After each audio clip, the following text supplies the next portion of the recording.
So good evening everyone. So today we are going to have the orientation session for the prelims test series that is starting from tomorrow. Okay, so today there will be prelims test series from 5:30 to 6:30, and today's session will be joined by me, Jahidul.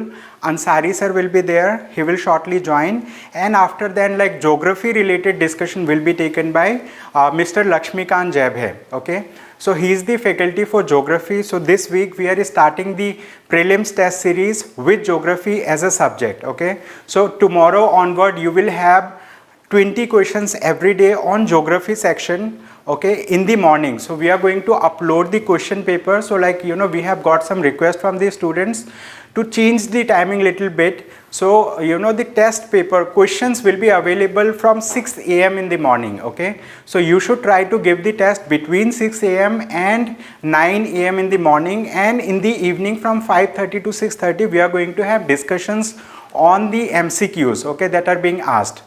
And it has been devised in such a manner so that like you get at least 1 week for every subject to revise. Okay, since the prelims is very near, okay, already we are on 31st of January. Okay, so 5th of June like we are going to have the prelims paper.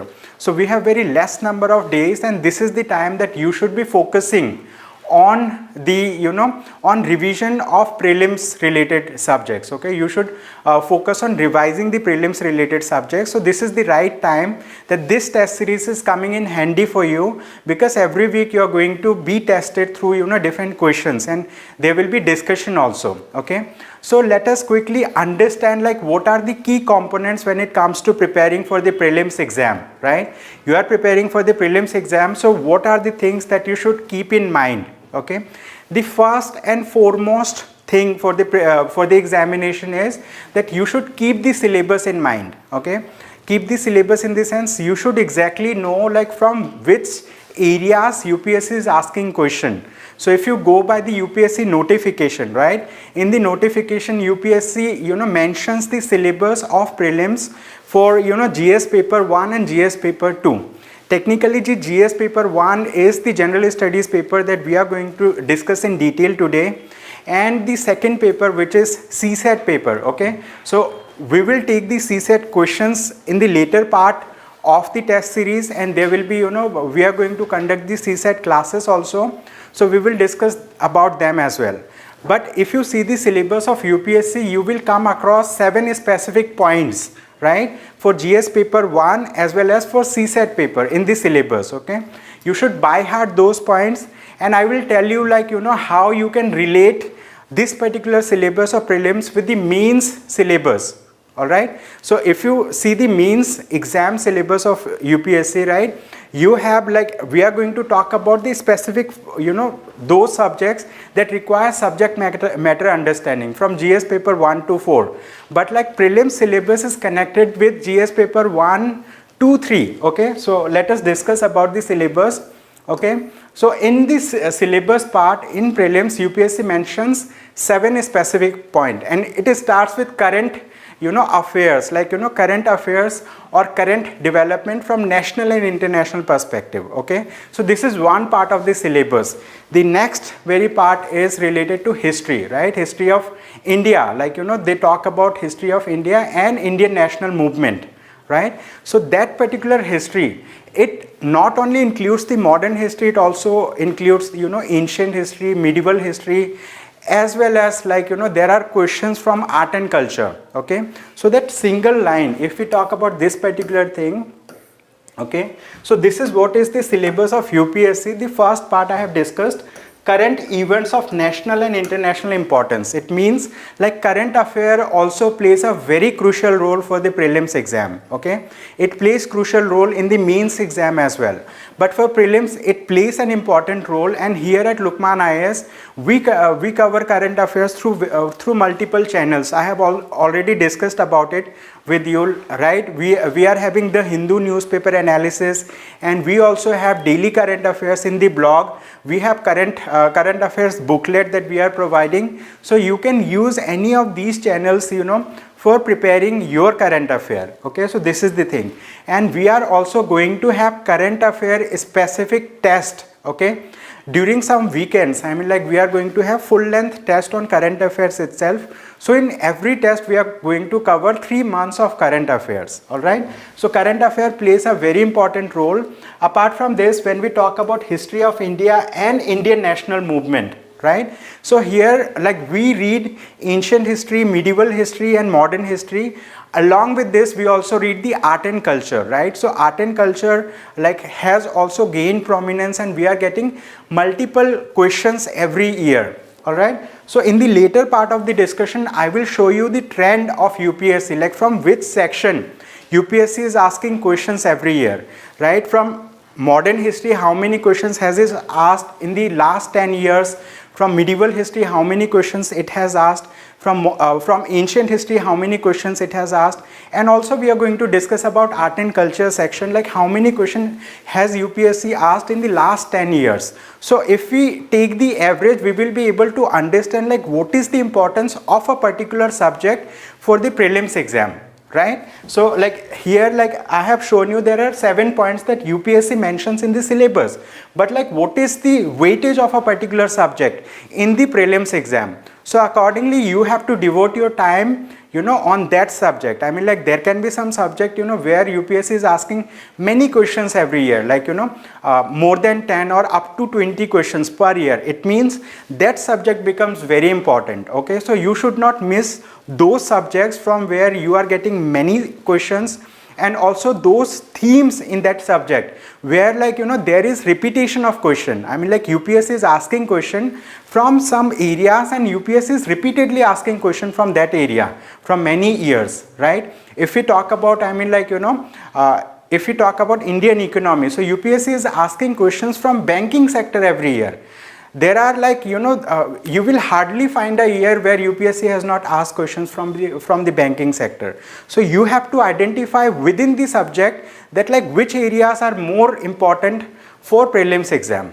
Okay, so this is the thing. So history, like we are going to talk about how many questions has UPSC asked in the last 10 years, so that like you understand about it, right? Next thing when it comes, right, it is Indian and world geography. Okay, Indian and world geography, physical, social, economic geography of India and the world. Okay, so here the geography also plays a very important role, and we are going to start the test series from geography itself. Okay, when it comes to geography, UPSC has been asking, you know, questions from different themes. I mean like sometimes like, you know, it asks map based questions, and those map based questions have a variation, right? There has been years when UPSC has asked, like, you know, from one particular state or one particular city, if you are moving from, let's consider Imphal, okay, to some other city which is located in for example Kerala, right? So from one state to another state, if you are moving through the road, okay, so how many minimum number of state you have to pass through, including the, you know, state from where you are going and the state where you are reaching. Okay, so UPSC is asking such analytical question. It requires you to have, you know, that mental frame that like you should be able to like identify. I mean like, you know, you should guess like how many states will be there if I start moving from one state to another. So this is one map based question. Similarly, UPSC may ask, you know, like last year and last to last year, they have asked questions, I mean like from those sections of mapping like that people find very difficult. So how do you answer such questions, right? How do you answer such mapping related question? It requires that you should be devoting certain amount of time every day, maybe 5 minutes or 10 minutes, right, in looking into maps and finding out those places that are frequently in news. Okay, so recently you might have come across that, like, you know, there are certain countries where like, you know, people have revolted, I mean, against the government. Right, there are some countries in the Central Asian region, right? In Central Asia, we have 5 such countries, and like there are one of the country where, you know, people have revolted against the established authority, established government, right? And so like they have sought help from some, I mean like, you know, Russian backed organization that provides international security, which is also known as a counter, I mean like an organization that has the potential to counter NATO. All right, so you should be in a position to identify where a particular country is located, where a particular place is located which is being asked. Okay, so geography has importance from mapping section as well as, you know, from other sections. For example, like, you know, there are many areas from where UPSC is asking question. So Laxmikant sir will be joining today's session, and he is going to discuss in detail about, you know, those sections from where UPSC is asking questions from geography. All right, so this is the thing again. So if we talk about the first point, which is current affairs, this is important for prelims and mains, so you should anyhow read current affair, you should cover. And the second two parts, okay, means like the point number 2 and point number 3, these are related to GS paper 1 of the mains exam. All right, the second point and third point, these are also like related to the GS paper 1 of the mains exam. So if you want to see the syllabus in detail, you can take hint from the mains exam syllabus. All right, because like UPSC requires you to have a conceptual frame of mind, so that whatever topic you are reading, you should be able to reason out like what is the cause behind something, what has been different events that has led to that particular event, right? So you should have that fundamental understanding, you should know the concept behind a topic, and also you should have some factual information related to it. Okay, so that's how it will help you to, you know, remember the syllabus. I mean, like first 2 points are related to GS paper 1 of mains exam. Then the fourth point, which is Indian polity and governance. Okay, so it also has certain, you know, like sub parts. For example, the Constitution of India, political system, Panchayati Raj, public policy, rights, issues, etc. Right? So Indian polity and governance, so this is directly related to GS paper 2 of the mains exam. In paper 2 you have Indian polity, Indian constitution, governance, social justice, right? So these are the topics that you study in GS paper 2. So like this particular thing is related to GS paper 2 of the mains exam. Okay, so like if you are reading the constitution, you can also utilize the benefit of the Constitution of India, and for that matter you can, you know, visit the website of the ministry, right? Which ministry you can visit to? Okay, so you can visit the website of the ministry of this thing. I mean, like, you know, so in certain ministries website it is available, so you can download the BARE Act. This is simply known as BARE Act. You can get it printed and you can read few articles every day. For example, 2 article, 5 article, maybe, like it depends, like, you know, which article is important, right? Which article is there in news. So if you read those articles, it will help you to answer questions in prelims. In prelims, like UPSC has in the past asked, you know, like questions from certain specific articles. So it is important that you can, I mean, like whenever you come across a topic that is related to an article, you can quickly open it and read it, right? So it's not going to take much time. I mean, like you should not read the BARE Act or the Constitution of India as a book from beginning till end, but like whichever topic you are coming across, right? You should open the relevant article and you can read from there. So it will, you know, help you to build the conceptual orientation related to it. Okay, so Indian polity is also a significant area in the prelims from where you are getting huge number of questions every year.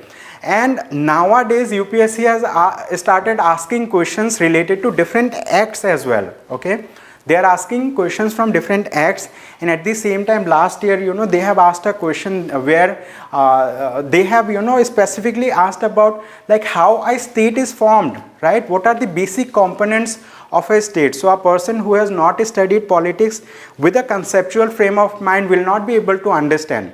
And like people who have read about you know, Indian polity, or like they know about international relations, they'll be able to connect it with Montevideo Convention that talks about, like, you know, what are different parts of a state, right? A state should have a sizable population, right? It should have a defined geographical territory, right? It should have a established government.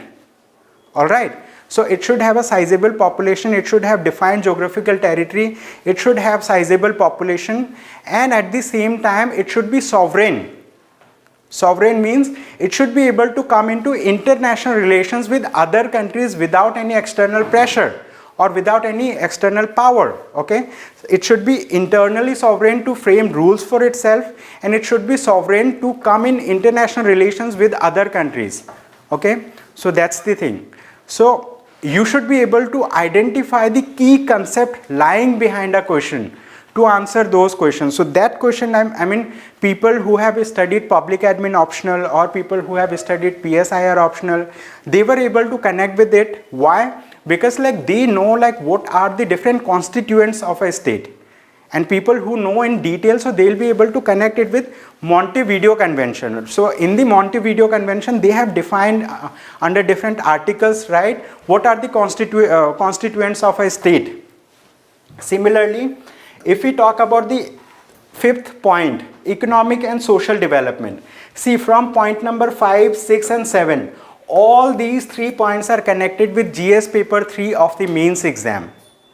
Alright, so if we talk about point number 5, economic and social development, sustainable development, poverty, inclusion, demographic, social sector initiatives, right? So this is simply Indian economic development, alright? So when you read the economy, right, so as of now, the economy is a very dynamic subject, right? Mostly people are reading economy through current affairs, I mean like through newspaper articles. But apart from this, you should also start reading the economic survey that the government of India comes up with every year, right? And apart from this, not only economic survey, but budget also plays a significant role, okay? So like tomorrow, like you will come across economic survey, budget. So these are the like most important documents from economic point of view. Here like you come across like again the economic survey is a very bulky document. It has 2 volumes every year, and like there are huge number of pages. So it is not recommended that for prelims exam you read all the chapters like a book, right? Open economic survey, open budget, read different terms that are there. I mean like they use specific terms. Identify what is the definition of those terms, in which context these terms are used. So you should have that frame of mind to identify how a particular terminology is being used in economic sense, right? So this will help you to answer some questions in prelims exam. And apart from this, you should also go through different website of government like ministries. I mean like government of India has multiple ministries. So in those ministries, like they have a website, and the moment you open the website, you will get some or other relevant information for yourself.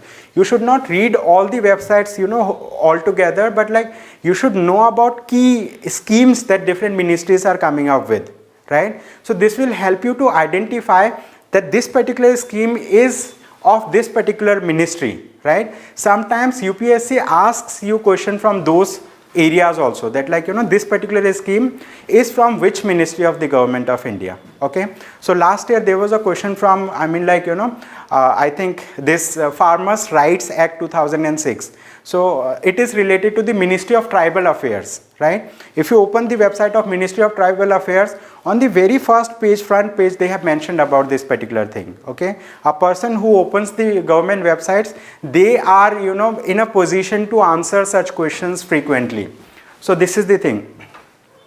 Then next topic is like general issues on environmental ecology, biodiversity and climate change that do not require subject specialization. Again, see, like here they are talking about general issues on environmental ecology, right? So this topic should not be read only as a subject from bookish sense. You should also understand about recent developments related to environmental ecology, okay? There are certain like conference of parties that are happening, okay? In Glasgow, COP 26 or 27 has happened, okay? So you should know about like which conference of parties happening where, like, and in which international conventions India has signed or India has ratified, okay? You should understand like whether India has signed or not, if signed, whether India has ratified it or not, right? So you should know about different conventions, whether India is a party to it or not, because like every year they are asking one or other questions from different reports that are being brought about by different agencies. For example, the United Nations Development Program, the World Economic Forum, like International Monetary Fund, World Bank. Then like we have, you know, like recently the government of India also hosted the Bonn Convention in Gujarat, right? It has hosted the party, like conference to Bonn Convention.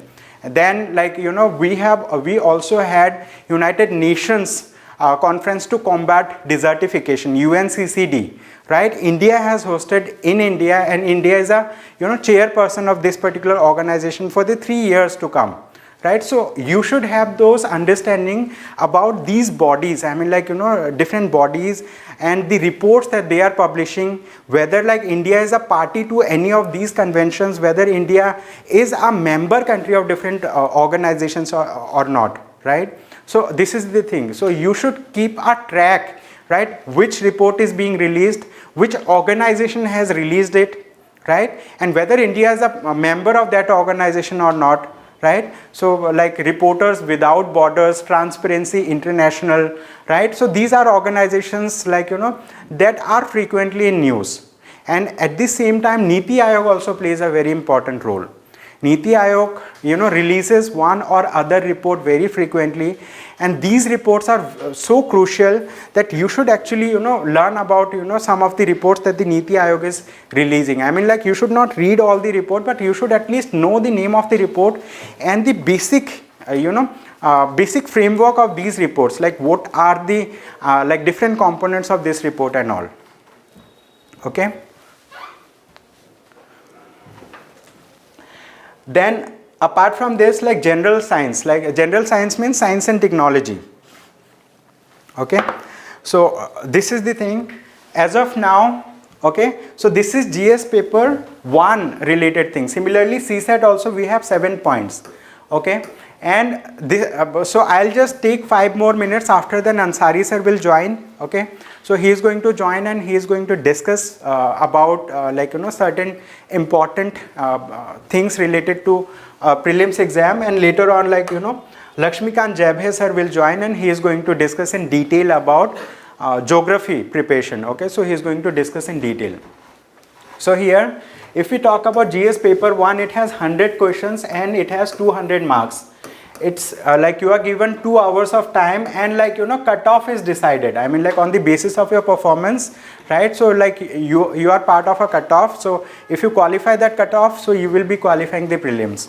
Then we have GS paper 2. It has 80 questions, 200 marks, again 2 hours, and it is qualifying in nature. You just need to get 33%. 33% means 66.67 marks. Okay. This is the thing. This is the basic, I mean like, you know, structure of the examination. Both the papers are conducted on the same day. First one 9:30 to 11:30 am. Second one 2:30 to 4:30 pm. Okay. So with this is the trend analysis for last 10 years, 2011 to 2020. I have not included 2021 paper. From history, they have asked 138 questions. Okay. So if we talk about ancient history and art and culture, 59 questions, medieval history 14 questions, modern history 65 questions. Then from polity, they have asked 105 questions. Okay. Then from economics, 157 questions, geography 114 questions, means last 10 years paper. Last 10 years means every year they have 100 questions, 10 years 1000 questions. Out of 1000 questions, they have asked, you know, these many questions from different subjects. Then environment and ecology 105 marks, general science 113 marks, right?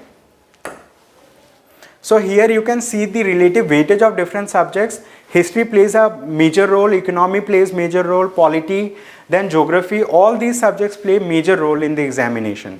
And rest of the questions were from current affairs. Okay. So we will talk about, you know, other relevant things, but we are going to talk about these things in detail in our upcoming discussions. Okay. So today we are not going to have the discussion in detail. Okay. So we are going to talk about, like, you know, how to strategize your preparation. We are going to talk about elimination technique. We are going to talk about how to make short notes and all. So we are going to discuss these things in the later days to come. Okay. So that's all that I have to discuss for the day. Okay. Now Ansari Sir will be joining from the other end. So he is going to discuss, some of the preparation strategy with you. Thank you, sir. Yeah, you're welcome. So is there any question for me?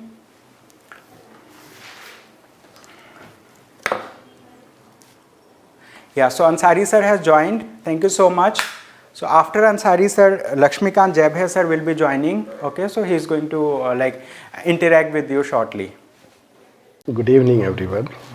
Good evening, sir. Good evening, sir. Good evening, sir. Good evening, sir. Good evening, sir. Good evening. So, I will take 5 to 10 minutes and I'll tell some macro things which you should know about prelims. First thing is that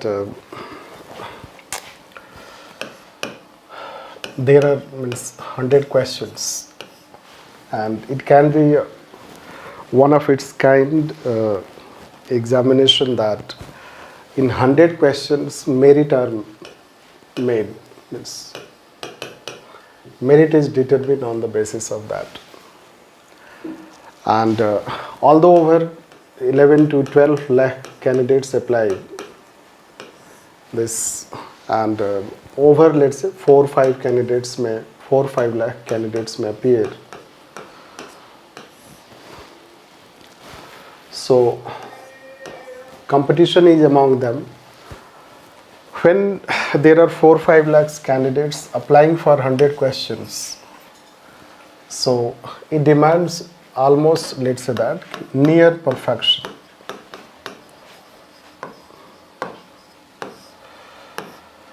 Near perfection. But you may think that why we need perfection in prelims? Because it is more about guessing, less about perfection. So the fight is for every question because of this 100 question merit and 4 or 5 lakh candidates. In that 4 or 5 lakh candidates, already there will be some candidates, let's say that, but if you know, let's say 10 to 20,000 candidates, already they are old and they have done good length of preparation and they are competing, suppose first time.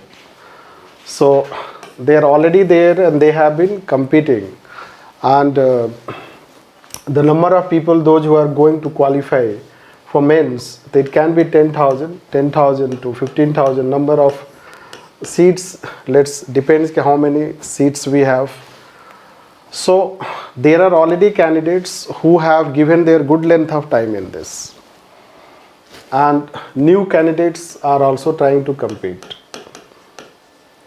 It means whatever the number of seats you have, ideally if you take, although there is no empirical basis to tell it, but yes, ideally if you take 5,000-6,000 candidates, already let's say that they are sure that they will qualify prelims. So those who are giving more than one attempt and they are quite 100% sure that they will qualify prelims. So it means those who are going to be new, they are competing. So their competition is, further you can add it, so almost, let's say 10,000, so almost in that 10,000 or less than that you are competing for. And it is because of that, let's say, near perfection is needed, because every, let's say that single question mistake has chance to eliminate a person.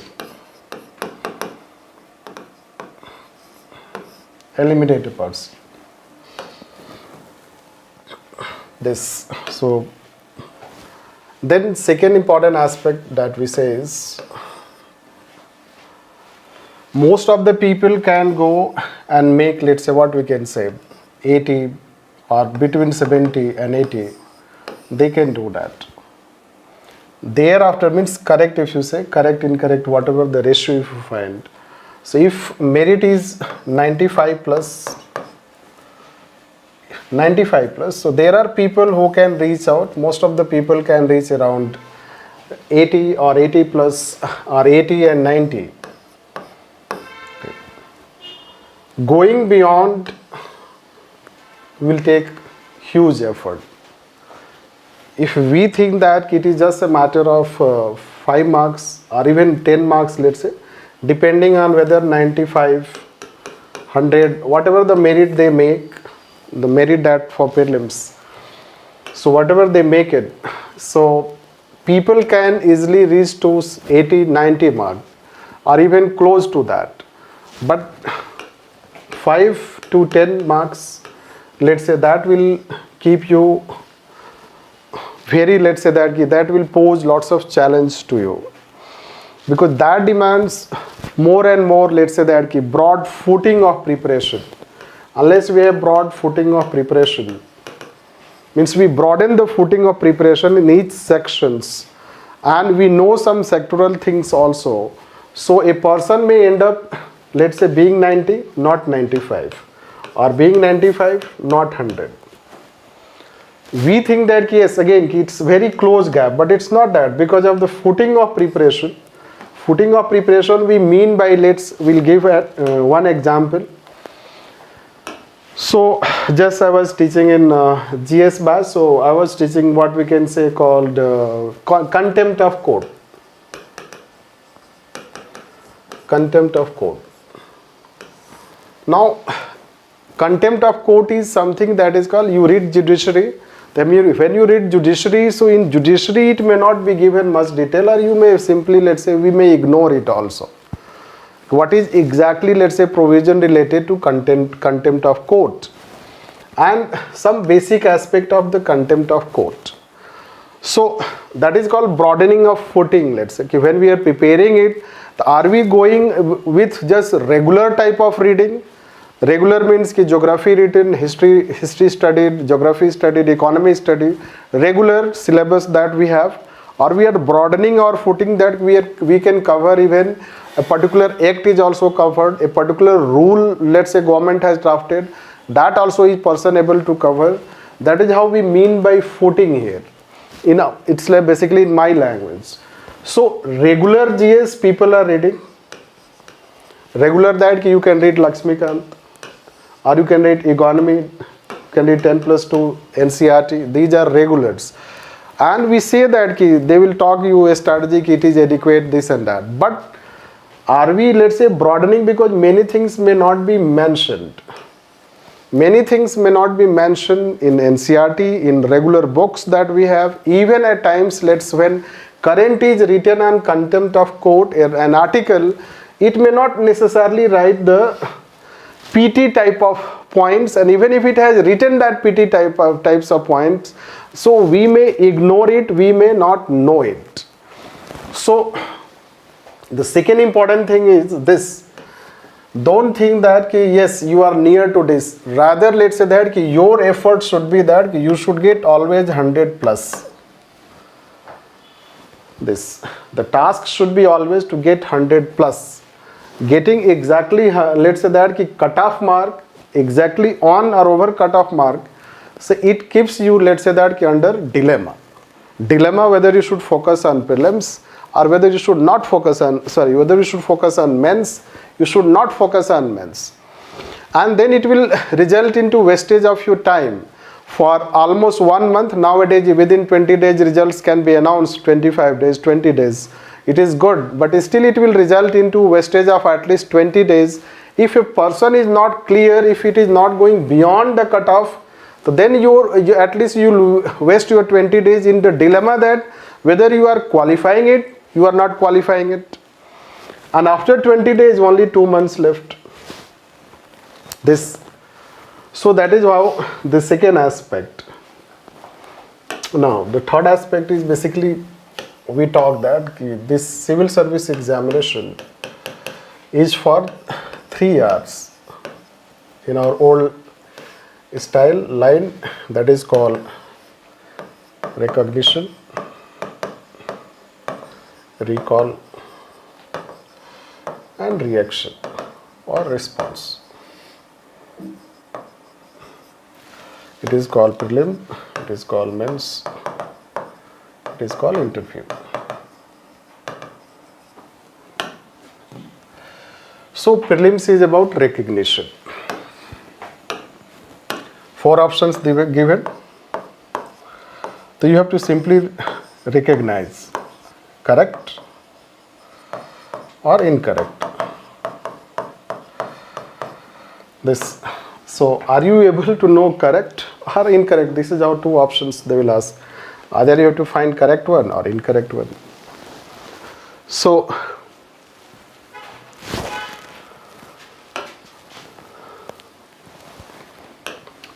this ABCD recognition. So it is so vast that even if you solve 50,000 papers, this 50,000 questions, not a single question will be repeated. Not a single question comes from that. How it is possible? So this is what you have to understand. The PT, the way question can be asked, it's so huge.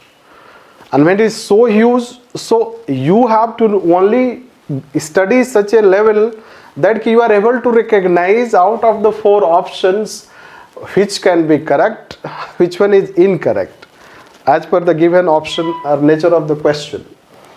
So are you able to recognize, are you familiar with the question? And once you are familiar with the questions, you can be, let's say that solving yourself 30 such correct question yourself, you know the answer. The 30 question answer you know, suppose. Rest question which you are going to do, almost let's say 60 question. The almost 60 question you have to eliminate. 30 question you know the answer. Beyond that you will not know it. Now 60 question you have to eliminate. So are you familiar with the four options though, so that if they are asking correct, you can find out the three are incorrect. If they are asking incorrect, you can find out the three as correct, one as incorrect. So it is a matter of being familiar, not the matter of knowing that, because never ever a person is going to know more than 30-35 questions answers. Then it is called elimination. Right. Since it is not related to mains and interview, so we don't have to focus on that. Recall is that you have read and 3 hours given. How fast you can recall so that you can write fatafat answers. And this interview is about reaction. How you react on the given day will determine your performance. If it happens to be a wrong day, the wrong turn of interview, right day, so it is your turn. But this is not. Why I told first point as perfection, because this you should know that in this are all the three demand a sort of perfection. You can have P in that. Why perfection? Because even elimination when you are going to have, you cannot have random elimination. Random elimination. That when it is being done elimination, it means anyone can do and your luck can work, but it is not in that way. Who can do better elimination? So let's take call threshold, the threshold concept, threshold of knowledge, right? Which is no. Now let's say your threshold of knowledge is like this. Level, another level is this, another level is this. So who has level of knowledge? Suppose a person has this highest level of knowledge, he has possibility of more elimination, correct elimination. If a person is here, he has least level of elimination, otherwise तुक्का तो सबका सही हो जाएगा. So it means if there are let's say 3-4 lakh people, so we don't have to prepare. अगर तुक्के से ही सही होना है, तो anyone can go and have elimination. So whether your threshold of knowledge, where is your threshold of knowledge? How much better you know each and every section of your GS in terms of that knowledge in terms of 3 categories. Factual, this we can say, factual, conceptual, this we can say, and this sharp knowledge. This conceptual is also substantial.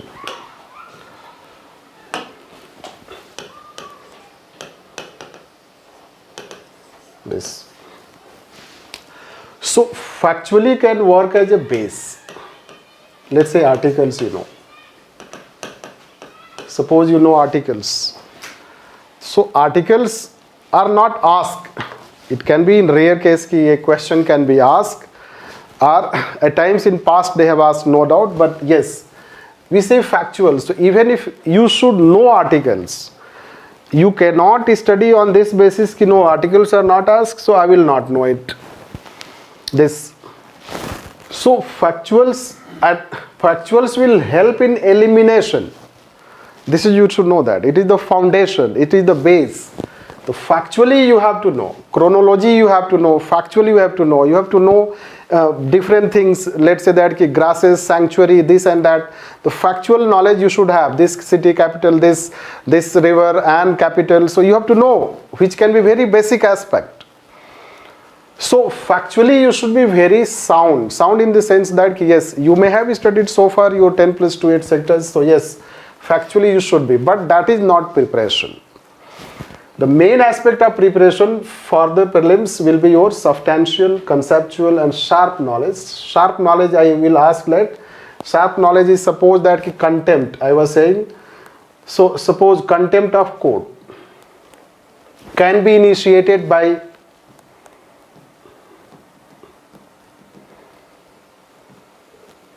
and 1, 2, 3. It can be, let's say, the court itself, suo motu, by a person petition can be filed, Attorney General, read this, and now they can see, select the question. It is sharp knowledge. Sharp means ki you should have clear understanding of those statements, features, characteristics, fundamental points. So, do we know the fundamental points? That this we consider as sharp knowledge, although you can keep in fact or you can take it separate. Sharp understanding. PT demands sharp understanding. And sharp understanding, like say ki question was asked on MP lad. The MP lad scheme question is asked. Now they have sharp facts related to that, and those things you should know. So they are beyond factuals level of. Largely what we do that ki fundamental knowledge, fundamental aspect of the facts, characteristics, features, we do not try to focus on them. Many a time we do not know that, whether what I have to exactly know in that. And therefore if you see prelims questions, you can see on that basis. And the next comes is, it is called that this substantial aspect.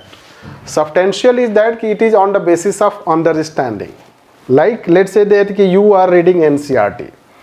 So you will read linear manner, first chapter, second chapter, this and that topic. The person who is going to frame the question, he has entire knowledge of that subject, that NCERT.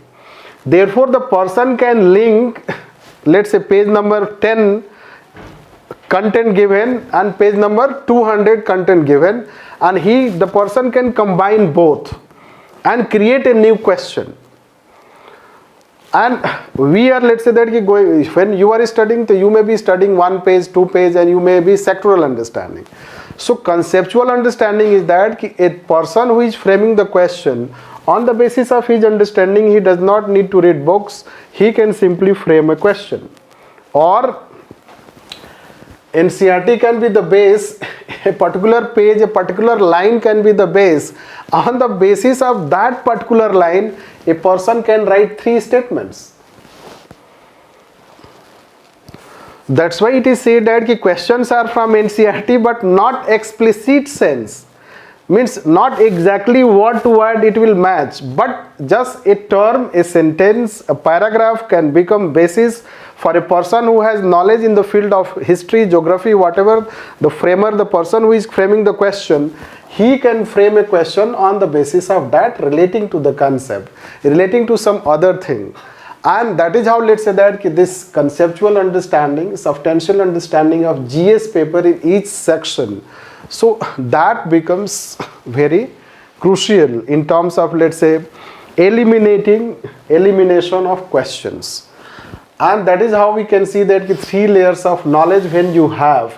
So it depends how better understanding a person has, that will result into person improvement in its person threshold of knowledge, and that threshold of knowledge will help in identifying which option, 3 options are incorrect, and they will not be. The greater likelihood is that the 3 options are incorrect and 1 option that correct we have to choose. So let's say C is correct. The greater likelihood that C is correct and 3 are incorrect. This. And that is how, let's say that people, those who have achieved certain level of threshold of knowledge, that's why they are able to qualify prelims. That you can understand by study plus practice. Means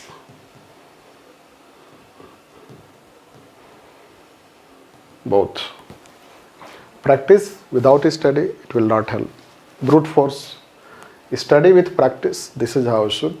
Because you know that certainly, suppose a particular page is becoming basis for the question and you are familiar with that.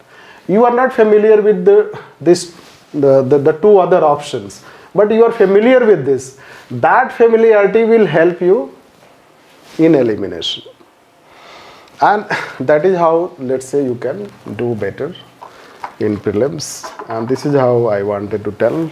More than that, so I guess they will tell you about particular strategy at sectors, how to do that.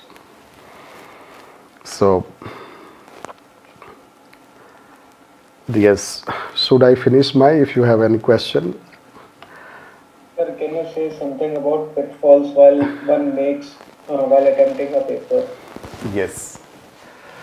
First pitfall is called silly errors. If you eliminate silly errors, you will be able to improve your performance. That is called decision making. Like, suppose you have 30 questions and 30 question options you do not know, you have to eliminate. In that, let's say while eliminating, so what is your this threshold of knowledge? That will decide. So suppose 20 you do correct, 10 you do incorrect. That still it is better. This. But if you say 15 you do correct, 15 you do incorrect, it is risky. Thereafter it is very risky. This one. But it will have its limitations. It will take time, as we told that. Reaching to 90 is not a difficult task. Reaching to 89, 85, 89, 90, all people, most of the people will reach to that level. Who will cross 90 plus? Who will cross 100 plus? The number will reduce. The number of candidates, that would reduce. Why? Threshold factor. Right. Because you are reading the regular, again and again same thing you are reading, so you are not trying to broaden your footing. So this is a challenge. It will take time. Now, how you can, let's say that, overcome this limitation? By eliminating silly errors. So as we have told that 30 questions, you know answer. Maybe you know, let's say that 35 question answer, or even let's say 30 question answer. But in that 30 question answer, let's say you made 5 mistakes.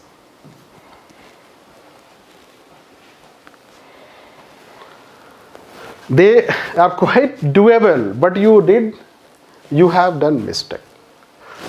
And that is very serious, more than this, because that will take your chance out. So, how to, let's say that, address silly errors? No, don't be overconfident. Read fast but accurately. Read keywords. There are some riders, keywords, only incorrect, correct. Right. So those things, let's say that you have to read very, means overconfidence, many a time only we do not read. Second sentence is negatively worded, we thought something else. Right. Or let's say option A you are correct, but colored you did B. So how silly errors are done? So there are certain judgmental error, there are certain lack of accuracy. That's why we told perfection. It should be perfect. If 30 questions you know, so 30 questions you have done correct. So silly errors minimization means improving your decision making. That is called balance of your mind, your level of confidence. your let's say coloring of the questions, reading of the questions, this we can say. Sir, is 4 months is left. So if someone is started from now, so is there chances that can be qualified?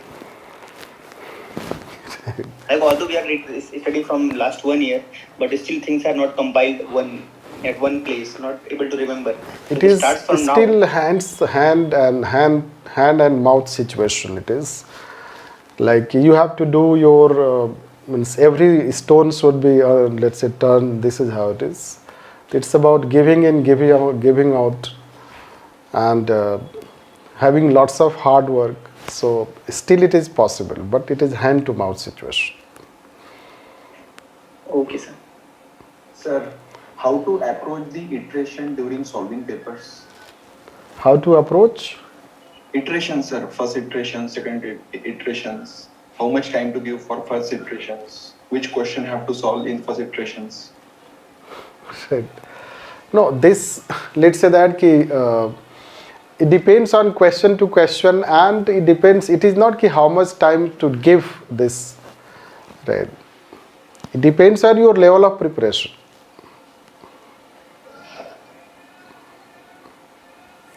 Right. Any other question? Sir, Yes. so please tell something about CSAT. Like everybody say anything, any of three should be prepared, like either maths or reasoning or comprehension reasoning, etc.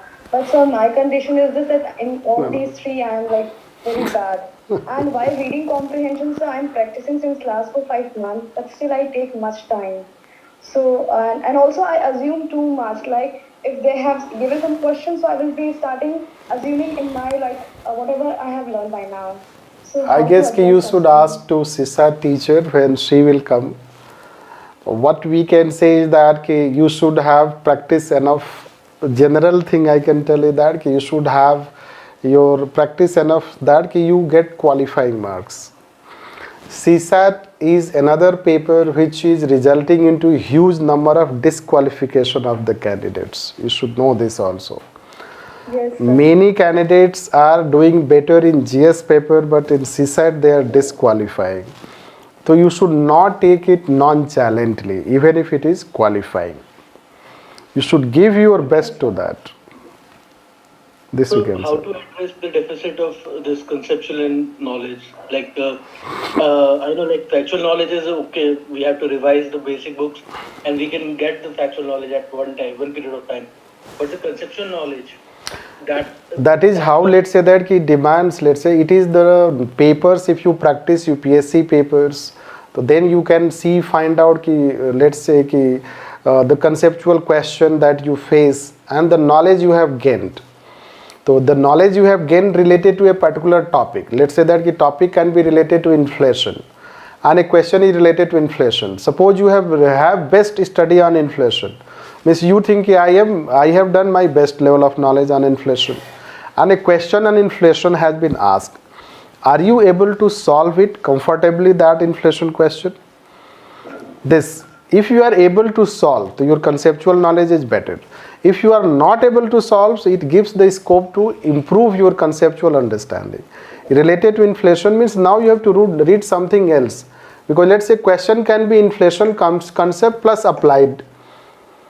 So which part, let's say, so that is how you can see. Similarly, question related to any, let's say, any topic, if it is related to, let's say that freedom struggle movement, it is related to civil disobedience movement, it is related to governor, so that you come to know your level of understanding on the basis of solving questions, whether I have enough conceptual understanding. First. Second is that while reading itself, you should not have shallow understanding.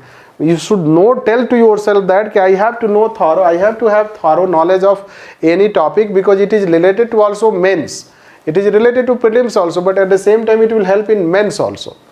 So when you know any topic, tell to yourself that are you trying to know the fundamental things about that?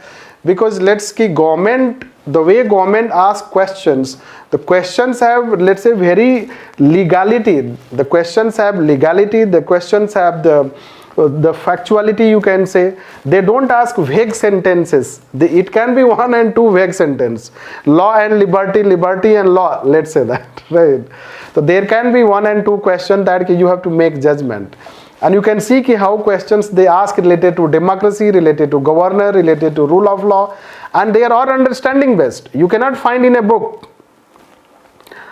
So this, you by solving questions, and when you read it, so you should tell to yourself that I have to inform myself. Like suppose you want to know about any scheme. You want to know about any scheme. Now, as of now, suppose you do not have UPSC paper, you have not solved, or you do not know, so you do not know that what I should know about a scheme. No, so you will try to know everything about a scheme. But then UPSC, if you see UPSC papers, so UPSC will ask, let me tell the experience, the UPSC will ask that scheme is implemented by which ministry. This, whether funding pattern, the funding pattern in 100%, simply funding pattern shared by both union and state, that is second one. This, then if there is any institution related to, particular institution related to implementation of that scheme. So UPSC has a pattern of asking question, and that pattern you have to understand by solving past year papers. And then when you, while reading a scheme, now you can simply focus on those aspects. This is what I have to know about the scheme. And that way it will enhance your conceptual also and substantial level and sharp facts also. And that is what, let's say, that it can be addressed. Time management, someone is asking time management. I guess time is managed in exam. In exam you are asking, means prelims, during examination you are asking, or you are asking just how I should prepare that time management. Sir, दोनों बता दीजिए. It is not yet time to tell that thing, right? At this stage is to focus on your preparation. You are asking, right, the end one, bypassing everything, right? Time management is that don't get entangled with paper. First, don't get entangled with paper. Entangled means if question is not coming in your mind, you gave few seconds on that, you think, oh, it is taking time, have a circle, leave it, move ahead. So this, you should set yourself that no, I don't have to get entangled. If I read first time, I read second time, nothing is coming in my mind, don't solve it. Let's leave it first, second. That if you start with, you have booklet series A, and first 10 questions are difficult. So this is how, when first 10 questions, because the way questions are arranged, it can be that you have got the difficult one. So when first 10 questions are difficult, don't spoil your mind. Read it fatafat, then if you find this is difficult one, leave it, start from 11th question. Don't think that कि पहला question हमने सही नहीं किया तो हमारा जो है, जो इंडियन रिलीजन में, कल्चर में होता है, जतरा खराब हो गया. Anyhow, so the question is that you can start with 11th one, second, third. You should read the question in first go. You should solve only correct question that you know. 30 question. You will necessarily know 30, 35 question, 25 to 35 questions range, which answer you clearly know. For fatafat you read this and just simply find those questions, correct it, color it, exactly that question. It will not take much time. Then you can go with rest of the question with elimination technique. That way you can manage time. Sorry. Yes. Sir अभी optional को कैसे manage? Leave me, right? I think Lakshmi will take. I don't want to take much time on that. Means give much time. Sir, Yes. am I audible? Yes, audible. Sorry, sir. Actually, sir, I have a generic question. If candidates age bar and attempts are just coinciding, and with a part like optional, I mean, like a person is not thorough with optional yet, so for like 4 months are left. So, sir, should a candidate go for attempts so far as age bar is concerned and the attempts are concerned? Means you are in a position that even if you do not attempt, the attempt will simply go away. Yes, sir. And Yes. plus, sir, optional is not complete yet. Yes, sir. so in that situation one should attempt. Because not attempting is, so it is not good idea. If already attempt will be, let's say that ki lost, it's better to attempt. Okay, sir, thank you. Right. Yes. Now, should I revisit the NCRTs or continue to focus on the standard books?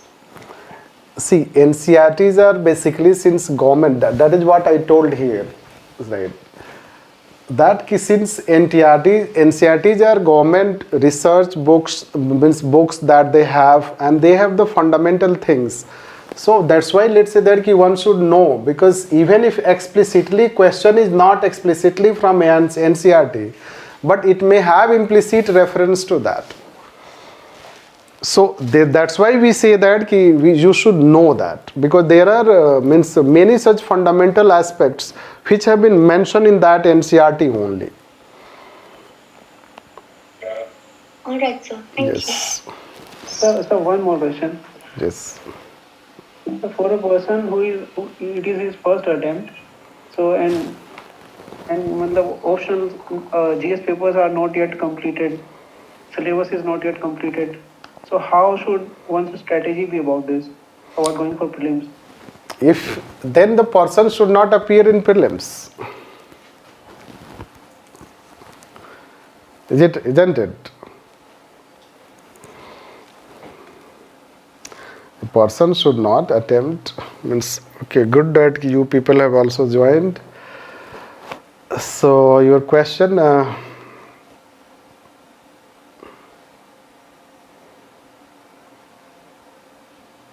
if there are age and attempt both are sufficient, so should we try this even it is not completely prepared for the GS? Or should we see, syllabus completion of syllabus will never happen. This is first. Even if you complete it, you cannot keep in your memory. Yes. It's always about over 60 to 70% level of preparation of syllabus. That is how we say that. So if you have 60 to 70% level of preparation of your syllabus, it can still help you. It is about completion of papers. Let's say when you solve any such paper, the syllabus, even let's say at times, means what we can say, suppose even if you have finished your syllabus, but you may not remember some of the things, always you have to revise it. So many a time, let's say that a person is, let's say a person has read all the syllabus, but he is not retaining. A person has left one, but he has read all, and he has better retention.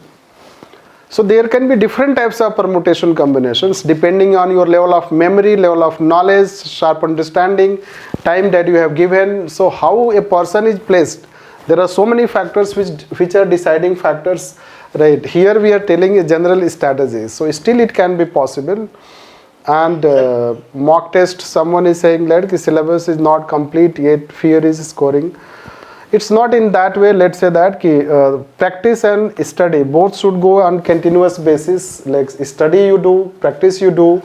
Since it is a continuous process, so it may not be that first you complete your syllabus, then you practice. So when you complete your syllabus, practice will happen. It is then you will forget your syllabus. You will not retain it. So both way we should try to manage. So if you please can tell in how much interval revision should be done of specific topic? No, see, revisions etc. depends on your level of, if you read something, how long you retain in mind. That way it is, let's say that revision, but yes, at least 3-4 times we say that reading should be done, general. In general, 3-4 readings should be done, let's say of Laxmikant. So or other such NCRT books. Unless you have 3-4 readings, it is difficult to retain in mind. Only not readings, you should also have pondering of that. There should be pondering on that, thinking on that. The way we told that relation, when you relate, let's say chapter 1 to chapter 7. So there can be link. Are you relating it? If you do not relate, they are relating it. So it's not again about, let's say, number means a person can retain by reading once and twice, a person can retain by reading thrice and four times, 5 times. It depends how your memory and knowledge and how you work. It depends on that. Okay, Sir, sir. any advice on how to cover up current affairs? Like I have not been the avid reader of current affair magazines, but I have read like Indian Express like whole year like. So still I think like current affair magazines are important. So at the end like we have around 3-4 months, right?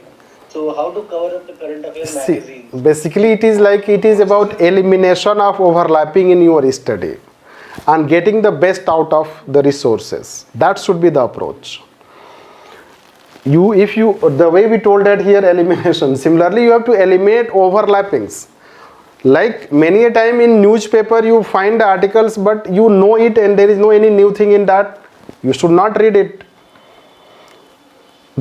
So that can you know. So this is also it will save time. You should not write down each and everything of current affairs, then it will take lots of time. Magazine can help you in filling the gaps. Let's say you are studying 1 month current affairs, you see a magazine, any particular magazine, so it can, let's say, fill the gaps. Let's say some of the things may have been left because a particular newspaper may not cover each and everything.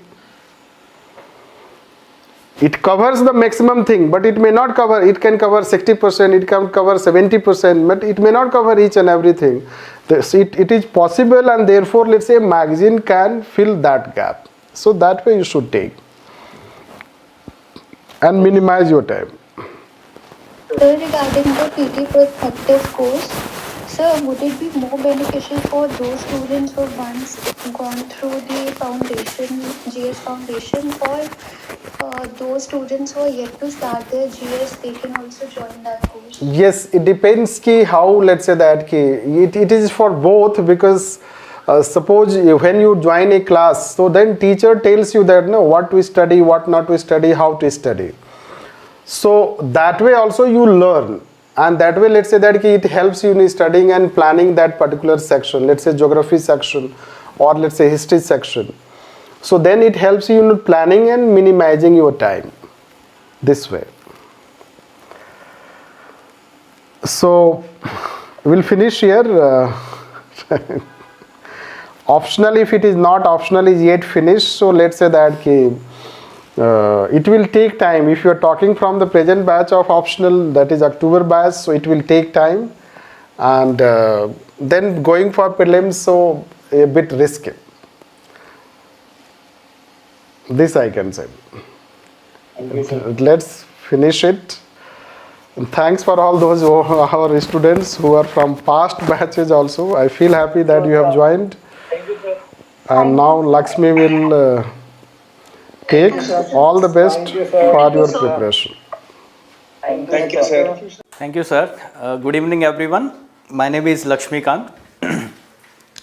Those were very keen insights given by Ansari Sir. Those are going to be very helpful for your preparation.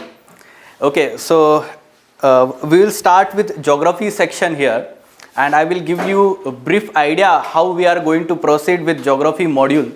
Okay, so we are going to have daily interaction. So that's why I will not go into details of what we are going to do. Rather, I will give you some trend analysis. We will have a brief idea about what type of questions were asked last year examination from geography and agriculture section. Then we will try to know what kind of resources we need to read here from geography part. And along with that, I will tell you how to prepare for this section also. Okay, some unique ideas, and along with that, in the end, I will give you some success mantra for prelims examination. Okay, from my side, addition to whatever the Ansari Sir has said, so I will give some additional inputs there also. Okay, so yes, geography section, you can see that we have added the number of questions from 2013 from geography part till this year 2021. On an average, 10 to 15 questions are asked from this section, and in recent times what we are witnessing is there is increasing number of questions from agriculture part also. Okay, earlier pure core geography questions were asked. Now the UPSC is also asking geography plus agriculture. So agriculture is part of geography. Even we will say that environment is part of geography, but now UPSC itself has made separately and asking more number of questions from environment section, and that's why we are separating that as a separate section. Yes. Now what kind of questions UPSC asks from geography section? First of all, NCERT based questions. Simultaneously I will show some examples from the previous year question 21. Okay, so you can see that this question, very simple mapping part.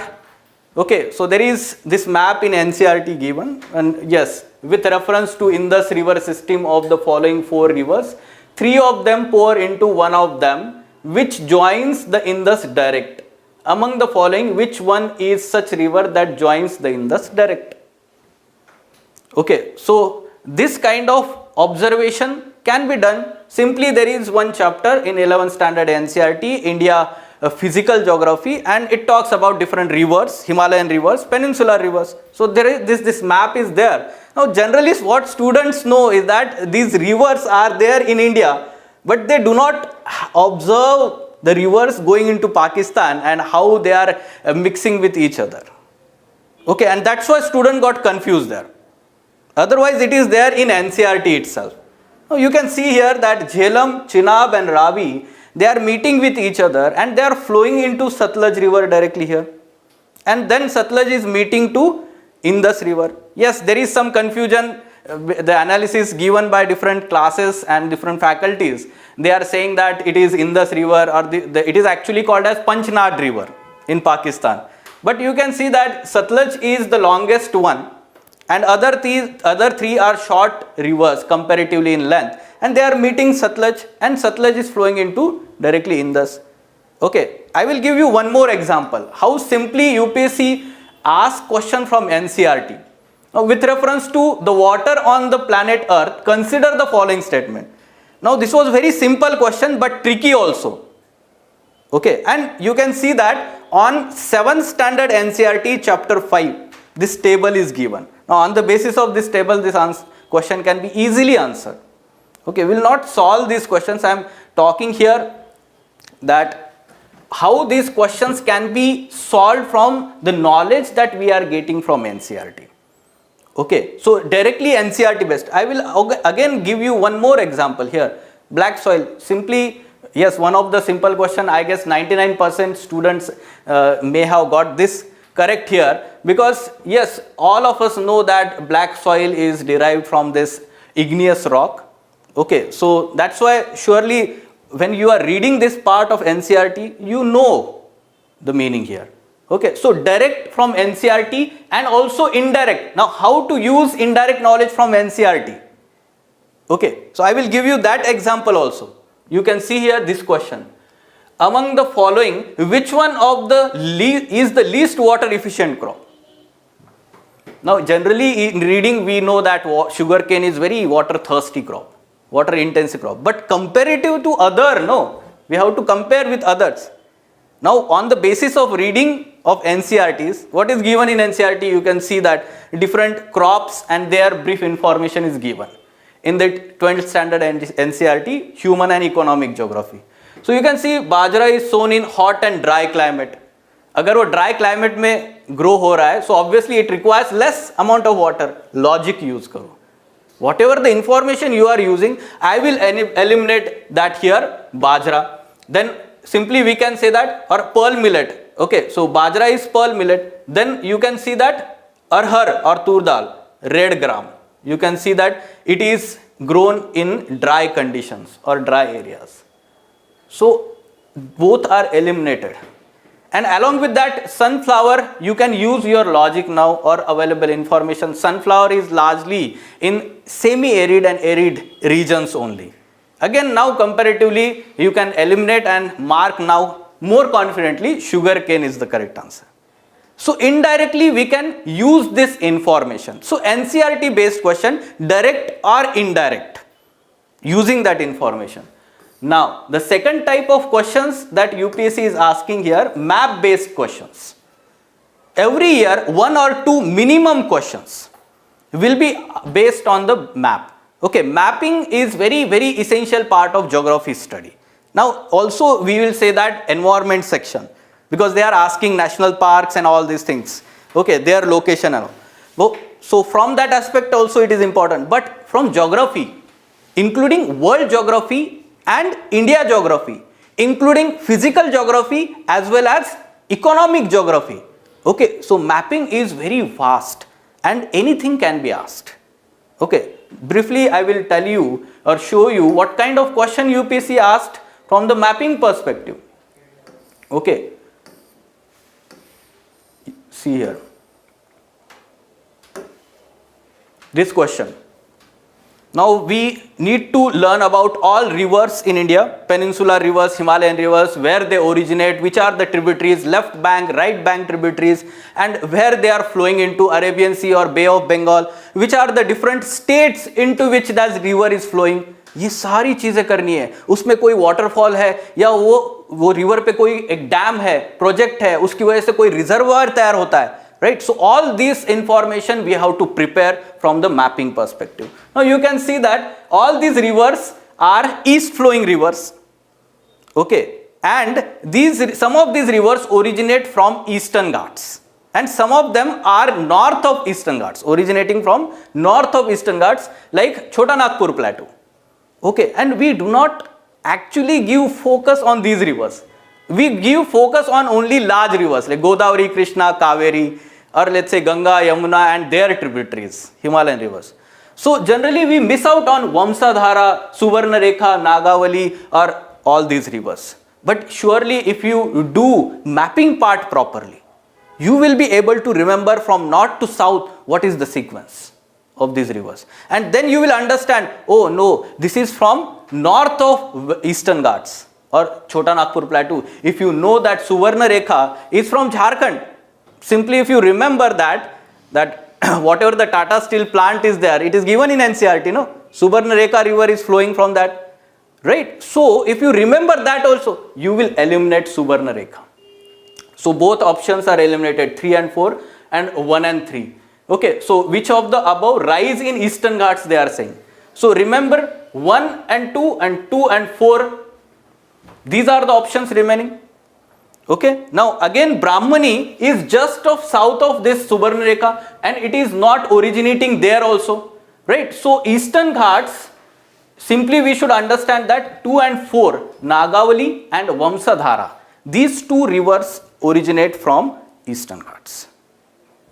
In this manner, mapping, if you understand and do mapping part in a keen manner, then only you will be able to attempt this. Okay, so what to prepare here? World and India mapping, physical features, everything.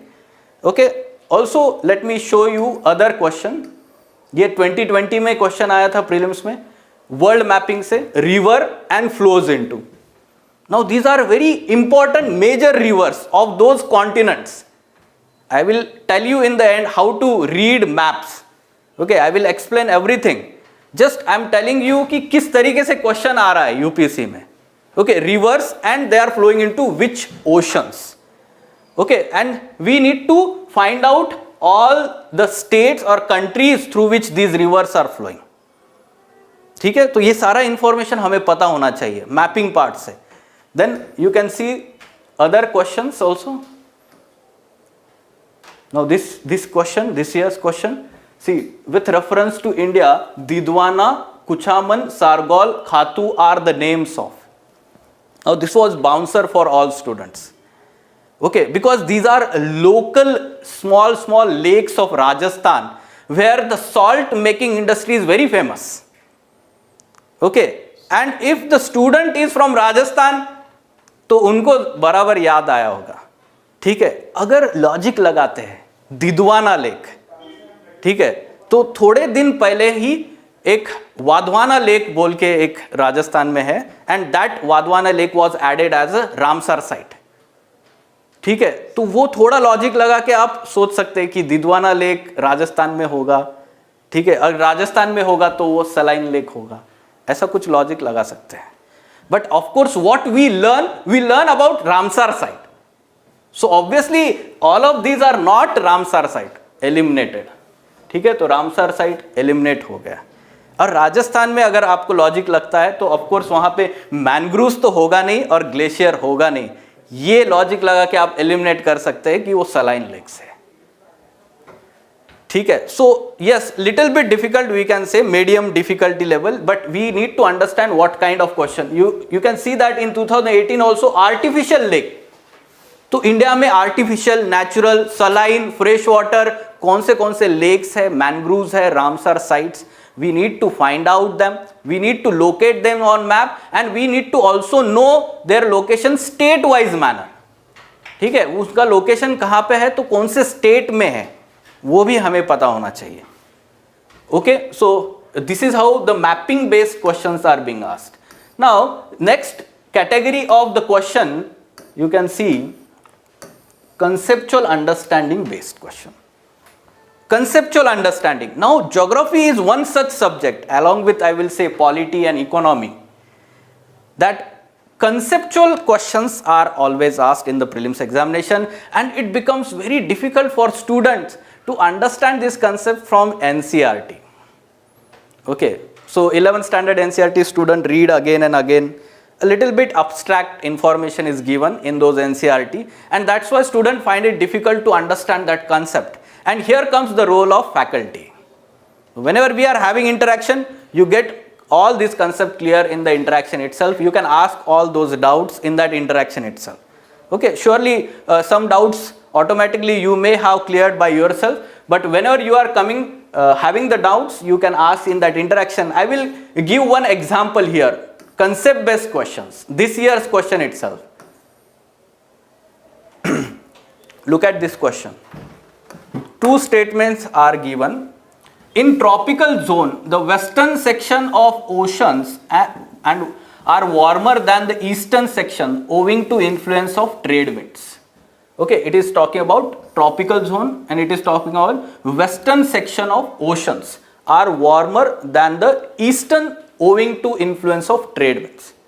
Second statement, in the temperate zone, westerlies make the eastern sections of oceans warmer than the western sections. So we are talking about oceans.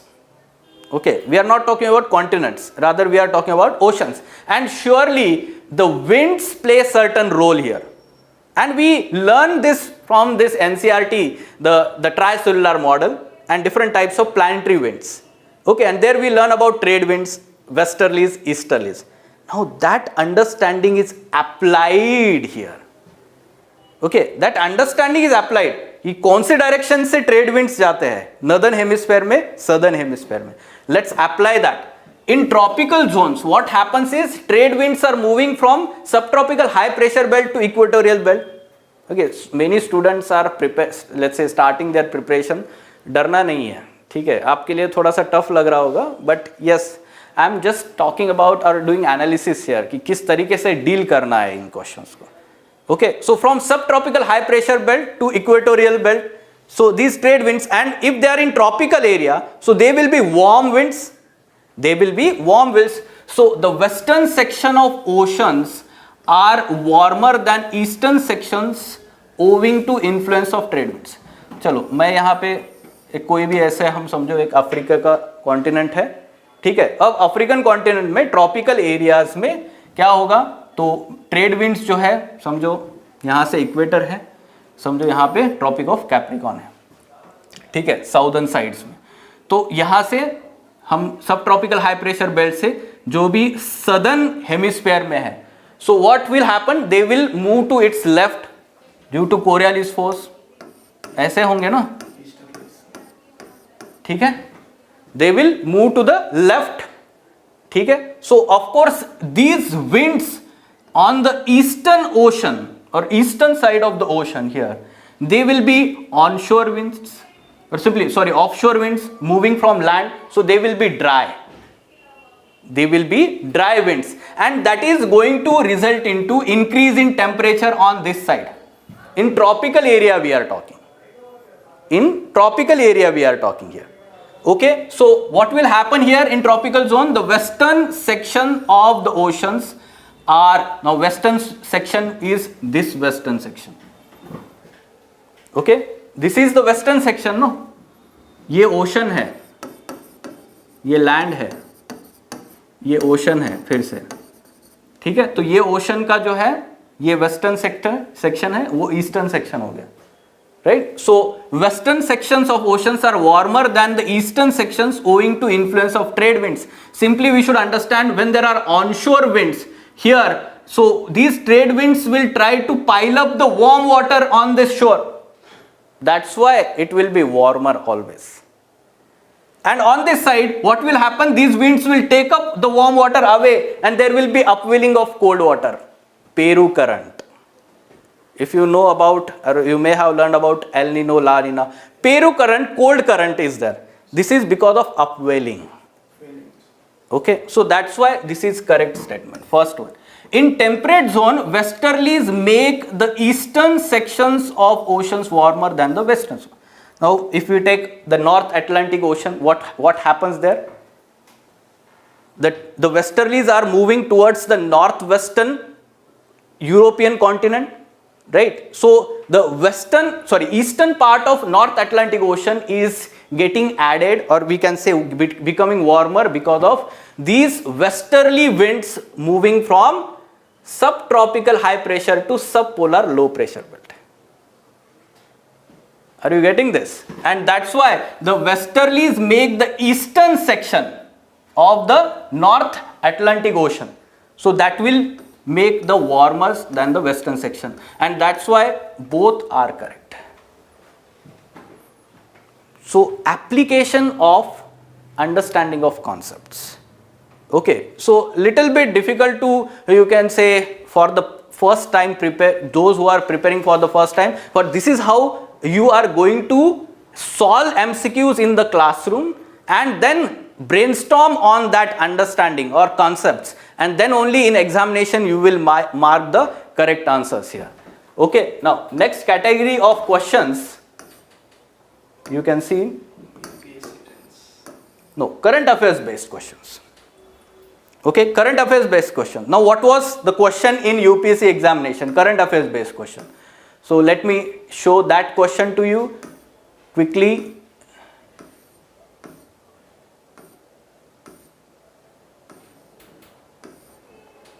Yes, current affairs based question.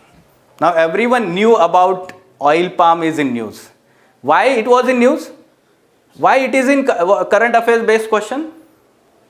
It's a farming Assam region, Price rise. Very good. Yes, National Mission on Edible Oil and Oil Palm, NMEOOP. It was launched by our Prime Minister, and we were looking into avenues to, we can say, have the plantations of oil palm in northeastern states and Andaman and Nicobar. And there were concerns, environmentalists were concerned about deforestation, loss of biodiversity and all these things. That's why it was in news. We had covered this in The Hindu Analysis newspaper also. Okay, so every day we have The Hindu Analysis on regular basis. So there also we covered this. Along with that, ED lectures for mains examination also. So students were expecting some question, but it was bouncer. Look at the first statement. The palm oil tree is native to Southeast Asia. Many students did not know about whether it is native of Southeast Asia or not. Okay, but यहाँ पे आपको logic use कर सकते हैं. How to use logic? So we all knew that it is affecting biodiversity in southeastern states, southeastern nations, Southeast Asian nations, sorry. Okay, जो Malaysia है या फिर Indonesia है, right? So how indigenous variety can affect the biodiversity? No, only invasive species, alien species, that will affect the biodiversity, no? So one can use that logic and eliminate this. It is not native to Southeast. If you are having the accurate knowledge, it is native to Western African countries or Western African region. Okay, so other two statements everyone knew about that. Application of oil palm, everyone, or let's say palm oil, everyone prepared about that. Or the third statement, it can be used for as a biodiesel.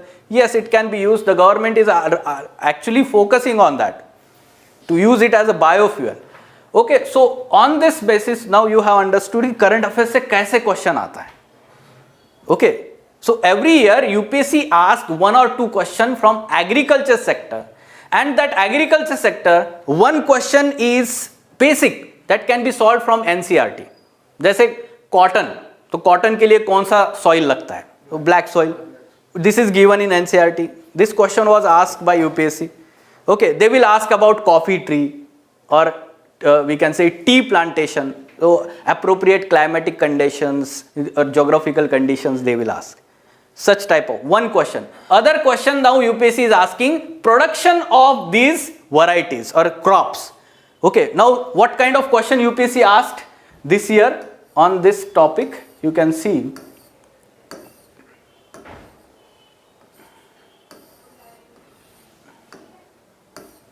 Just a moment.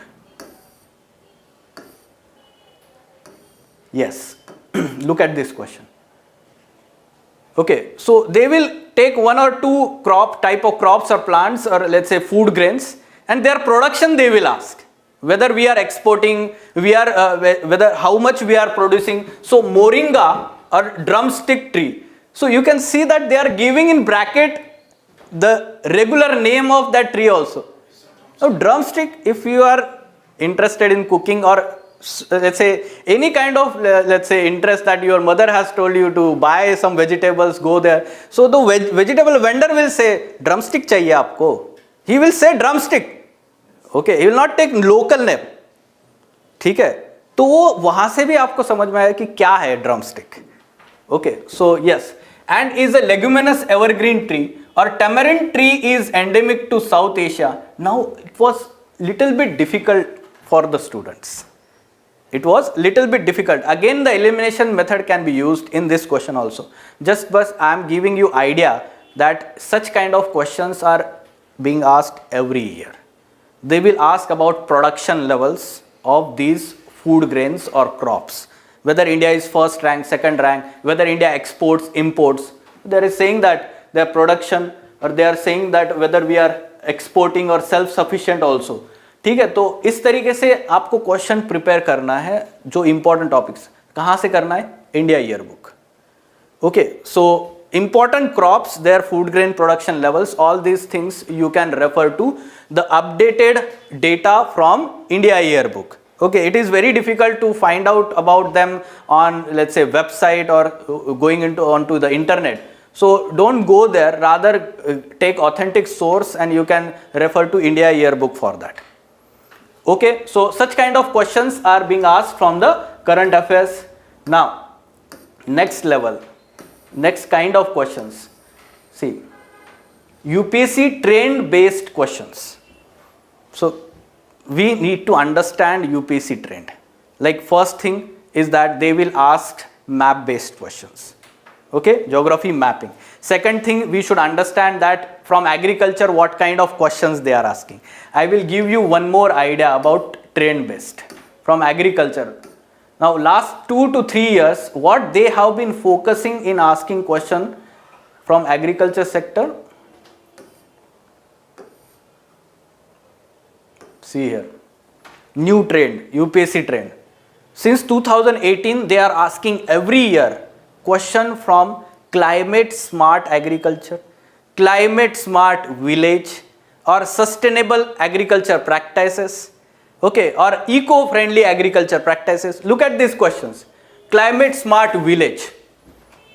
Okay, so this simply we can say that climate smart agriculture, and about that initiative they are asking. Similar kind of question you can see here, that 2018 climate smart agriculture. The terminology कहीं पे भी news में दिखा climate smart agriculture, this is for your examination. ठीक है, वहां से notes बनाने हैं हमें. ठीक है, कोई एक जगह पे इसके बारे में आपको नहीं मिलेगा. Right, again you can C UPSC trend permaculture farming and conventional chemical farming. This year they ask this question. Okay, so permaculture more sustainable farming compared to chemical farming which we are following now. Okay, which is, we can say, detrimental to soil also having the toll on water resources in the country, affecting the soil productivity. ठीक है, तो वो comparison उन्होंने पूछा है, ये भी logically solve हो जाता है question. You can see one more question, advantages of fertigation in agriculture. Again, it is to some extent, let's say, water efficient technique, fertigation. Okay, the nutrients are directly given to the plants. There is less amount of water that is required for the irrigation purpose. Those techniques that UPSC focuses in prelims examination. Okay, so that's why you should be aware about these techniques. Okay, eco-friendly agriculture. Right, so which are the practices? Crop diversification, tensiometer use, vertical farming. All of these are basically eco-friendly practices. Okay, so we should be aware about these practices. Google करो और जो भी important 8-10 practices है, ठीक है, उसके बारे में basic information. Try to collect the basic information about these practices. Every year UPSC is asking this question. That means it is surely will be continued in near future also. Okay, so yes, this is how biochar, and then advantage zero tillage. Again, eco-friendly. Organic farming, zero tillage. It is part of sustainable agriculture practices. Okay, so now you got idea. Now you got or understood trend also. किस तरीके से question पूछा जाएगा. We need not to read everything about agriculture. Otherwise, we will be doing some kind of degree in agriculture. ठीक है. So of course we need to understand that what UPSC expects. जितना कम करोगे और जितना revise करोगे उतना ज़्यादा examination में फ़ायदा होगा. Right, and then ultimately the miscellaneous type of questions we have understood that किसी भी तरीके से मतलब क्वेश्चन अगर यूपीएससी पूछता है, ठीक है. एक बार यूपीएससी ने क्या पूछा है 2 साल पहले, there was one question mapping, उन्होंने हिस्ट्री और ज्योग्राफी को जोड़ दिया. In 2019 there was one question which talked about match the following, the places and the we can say the cultural places, temple places, and they talked about rivers. ठीक है, कहाँ से है वो रिवर, कौन सी जगह पे है. बहुत ही मुश्किल थोड़ा सा है, but now they are interlinking subjects also. पहले तो ज्योग्राफी के बीच में ही इंटरलिंकिंग होता था, but now they are interlinking subjects also. Now you should be aware about that.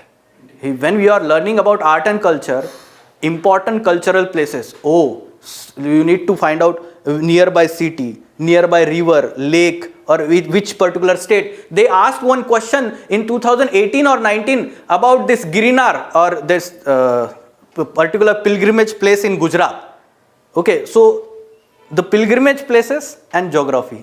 Ajanta caves and then yes. Caves and then right, so that means we need to understand what UPSC level of extent that UPSC may go in asking the questions. So from this analysis, how to prepare for geography section.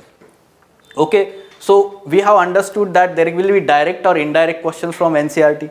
So reading NCERT carefully is very, very important. Now NCERT in reading material 6 to 12 standard NCERT. 6 to 12 standard NCERT. All NCERT should be read. Let me tell you that from 6 to 10th standard, you will be reading it very easily. It is not difficult to understand. Okay, but yes, when we shift to 11th and 12th, a little bit difficulty may be observed. But if you read 6 to 10, then it is going to little bit easy for 11th and 12th. That's why read 6 to 10 standard NCERT. I will give you details of 6 to 12, how to read, what to read in that also, what to retain from that. Okay, second thing is that understand all concepts very clearly. Now here comes the role of faculty. I will be guiding you, other faculties will be also guiding you. We will have interaction throughout your preparation time. Any kind of, let's say, difficulty in understanding concept, we will try to resolve it. Okay, but yes, surely some efforts from your behalf are also expected. ठीक है, आपको पढ़ के आना है. Then only you will see that automatically your problems will be resolved there. Then daily half an hour atlas reading and mapping practice. This is the most essential part of geography preparation.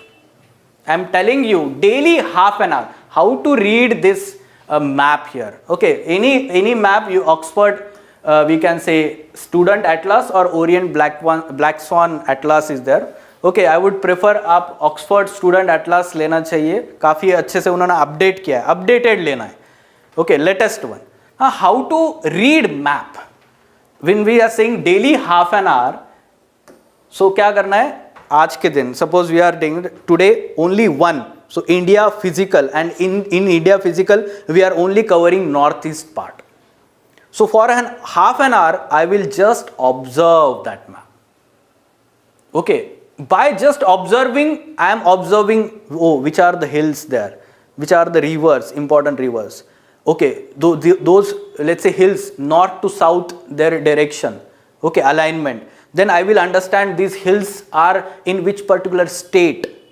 Okay, then I will try to find out the tributaries of important river. If you are talking northeast, then Brahmaputra, its tributaries. Direct question is asked in prelims examination. Right bank, left bank tributaries. Mapping से ही आता है question geography में. Okay, and these are sure shot marks for your examination. ठीक है, तो half an hour को आपको सिर्फ observe करना है and then try to highlight it. Okay, when you get the idea, oh, this is like this is the tributary of this river, then you highlight it. Okay, so in this manner the map reading. So daily half an hour, next map, next day next map, and at the end on Sunday you will revise all 6 maps. On Sunday you will revise all 6 maps. Revision is also important. Okay, and in this manner you will cover all maps in 1 month or 1.5 months maximum. Okay, and then you will again do the same practice, because एक बार observe करने के बाद आपको सारी चीजें दिखती नहीं है. जैसे कि एक बार मूवी देखने के बाद सारी मूवी नहीं समझ में आती है, उसी तरीके से हमें वो map again we have to read that map and suddenly you will get, oh ये तो मैं भूल गया था, so I forgot this, I did not know कि ये रिवर यहां पर है. ठीक है, सो नए आइडियाज, नई चीजें हमें समझती है. That's why you will revise that again and again. Okay, but this is very important. But कब करना है? Eight the end of the day. सुबह सुबह 6 बजे आप मैप लेके नहीं बैठना है. Okay, so evening 6 o'clock 7 o'clock when you are not having mood to study already, ठीक है, यहां तक पानी आ चुका है दिन भर का, तो उसके बाद आप मैप लेके बैठिए. ठीक है, so this is how you should do the map reading. Then the current affairs from geography perspective. ठीक है, तो यहाँ पे मैं आपको कुछ स्पेसिफिक चीजें बताना चाहूंगा कि करंट अफेयर्स में आपको फोकस करना है मैपिंग पे. Geography, important rivers, important lakes, important places, those places which are in news, immediately it should be habit. Newspaper में पढ़ लिया एक कोई पर्टिकुलर प्लेस न्यूज में, immediately you should open the atlas, you should see in which particular state it is located, whether the nearby any kind of landform is there, mountain, plateau, or which a particular river is flowing from that place. Everything should be seen. ठीक है, yes. So generally old NCERT पढ़ना चाहिए. One of the student is saying whether old NCERT or new NCERT. Old NCERT you will get from the market, or it is PDF available online also. Why we are saying that old NCERT? Because they are more illustrative. Okay, good diagrams, good illustration is given. New NCERT is again hodgepodge कर दिया है बहुत ज़्यादा. ठीक है, so it is advisable. Yes. About giving the test, in the end Jahidul sir will give you everything idea about how you are going to proceed with the test series. Okay, yeah, all doubts will be clear. Now mapping part, the second is agriculture part. I want all of you to also cover from current affairs. Okay, any new development, जैसे कि oil palm. Okay, so oil palm related new mission is there, so you should be preparing from that perspective. Agriculture. Third is the government schemes. So government schemes will not be related to geography, but again agriculture, water conservation and all these things also part of geography. Resource extraction, resource conservation, forest related anything is there. Okay, all these schemes if the government is having any important schemes. So you should be ready with this also for current affairs. Okay, so in this manner you should prepare from the current affairs for geography part we are talking and agriculture. Now in addition to this you can take input from India yearbook. Current affairs में ही हम उसको count करेंगे. India yearbook, updated facts, updated data. Okay, and one should understand that agriculture has become important part of paper. Yes, we know that forest services are also being recruited, common entrance is there. तो उनके लिए भी थोड़ा सा as होना चाहिए ना, ठीक है, वो थोड़ी हमेशा पॉलिटी और इकोनॉमी ये सारी चीजें पढ़ते होंगे, right. So for them also some kind of relevant questions should be there, and that's why they have added agriculture as a separate part now. These questions 3, 4 or sometimes 5 questions are asked. Okay, so we will consider it as a part of geography and we will try to cover in this manner. ठीक है? Yes. Now what resources we need to refer? So these are the important resources. Geography is such subject. Geography is one such subject where limited resources, maximum revisions will result into maximum output. आप देख सकते हैं दो ही चीजें हैं, क्या है, NCERT पढ़ना है और उसके बाद एडिशन, वैल्यू एडिशन के लिए जीसी लियो. येलो कलर कवर है, ठीक है, जैसे मैंने शर्ट पहना है उसी कलर का वो कवर है, ठीक है, ऐसे ही उसमें स्ट्राइप्स भी है. अच्छा, नया एडिशन आ गया है क्या? ठीक है, ओके, ठीक है, जैसे अपडेट होता है स्टूडेंट्स के साथ में, ठीक है, हम वो हमारा पास वही है पुराना अभी भी, ठीक है. Yes, but geography does not change ना, ठीक है, तो हाँ, तो ठीक है, तो आपको यहाँ पे वैल्यू एडिशन करना है. I will tell you what to read from this. 6 to 10 standard NCERT is basically for your foundation. It is covering both physical and human geography, also world and Indian geography. 6th and 7th standard NCERT talks about world physical geography, including some aspects of Indian physical geography. But 8th standard NCERT is about economic geography, resources and development. Okay, and 9th and 10th standard NCERT is about Indian geography, both human and physical geography. Okay, so it is creating the foundation for all geography syllabus. Now comes the 11th and 12th standard NCERTs. 11th standard NCERTs, 2 NCERTs, one world physical, other India physical. World physical, India physical. I will tell you the name of NCERT, World Physical, Fundamentals of Physical Geography, and then India Physical Geography, 2 NCERTs, and then 12th standard NCERTs, both of them relates to human and economic geography, one world human geography and other India people and economy. ठीक है, मैंने आपको नाम भी बताया और syllabus you have got detail plan of test series, वहां पे आपको दिखेगा, सोर्सेस भी लिखे गए हैं, वो सोर्सेस पढ़ने हैं, डेली आपको टेस्ट लिखना है, ठीक है, वो अटेम्प्ट करना है. Okay, so this is about NCERT. Now when you read all this NCERT and you clear your concept, then only shift to GC Leong to learn more, to get more information about this.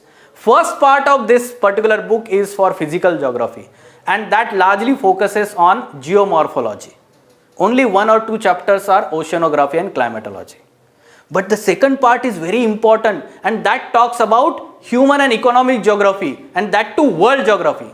India का कुछ नहीं है इसमें, ठीक है, ये world geography का है. But some, let's say, technical specific points you will get here, like volcanism, 2 page में एनसीईआरटी में खत्म कर दिया है, but very good insights are given, colorful diagrams are given in this book. ठीक है, so that's why it gives more clarity, additional knowledge about the same topics. We are talking about same topics, geography के topics same है, but additional knowledge. So 6 to 10 standard, 11, 12 standard, and then GC Leon 1, 2, 3 in a stepwise manner. Okay, this is how the resources we are going to read, and simultaneously every day we are doing the mapping part. Along with that, current affairs we are reading, and in that current affairs also we are linking with all these things. in addition to that, India Yearbook for agriculture part and environment chapter is also there. You need to read that. Okay, so this is the resource material.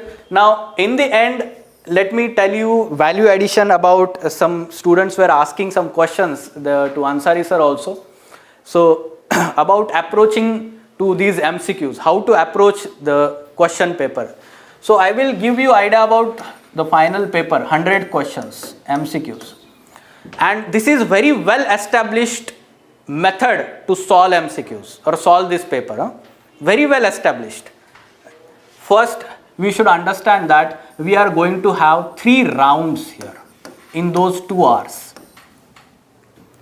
We are going to have 3 rounds in 120 minutes that we are having here.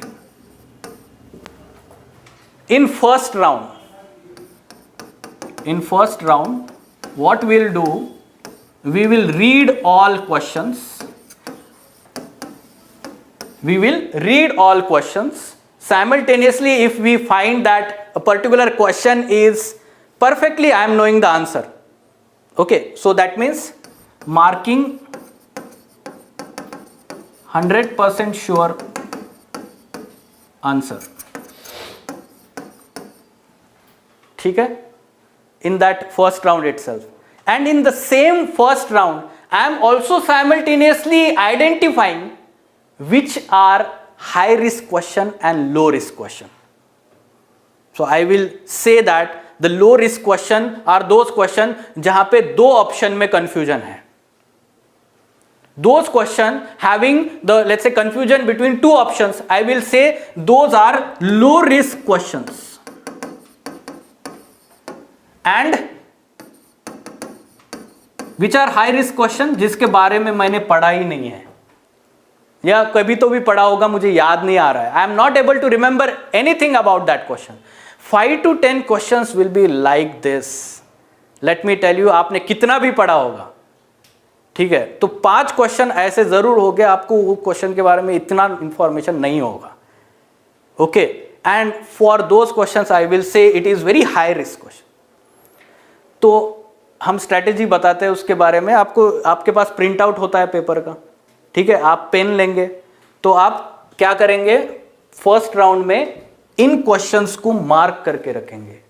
So I will, what I will say, suppose this is first question, I will double underline like this below that question. I will remember that ये low risk वाला question है, ठीक है. Then suppose this is high risk question, I will mark like this, ये high risk वाला है, मुझे second round में इसको नहीं हाथ लगाना है, थर्ड राउंड में लगाना है, ठीक है.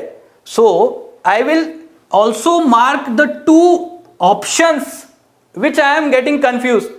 नेक्स्ट टाइम में मैं आऊंगा तो 4 ऑप्शन नहीं देखूंगा. I will see only those 2 options.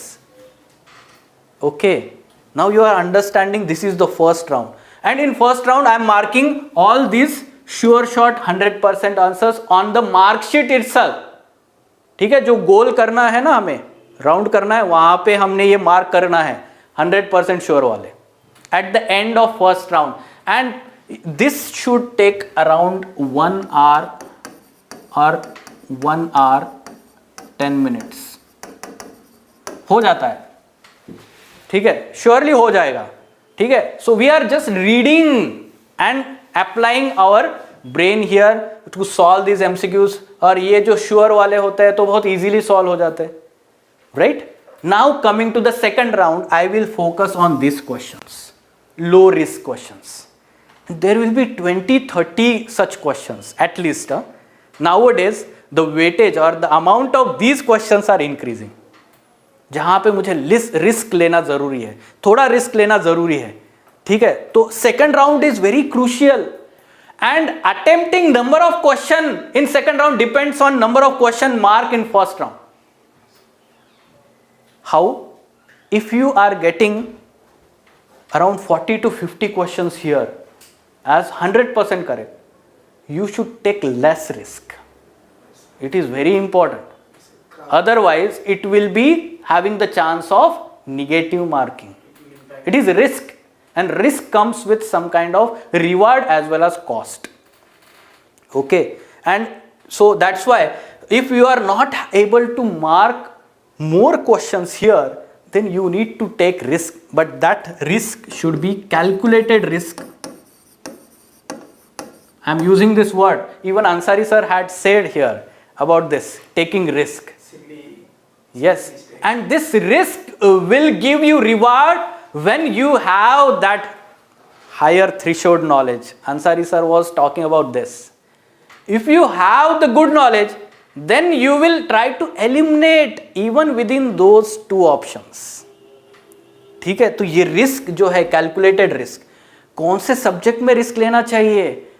जिस सब्जेक्ट का आपको सबसे ज्यादा नॉलेज है वहीं से तो सही आंसर्स आएंगे, right? So that's why those subjects where you have some command, you take risk there.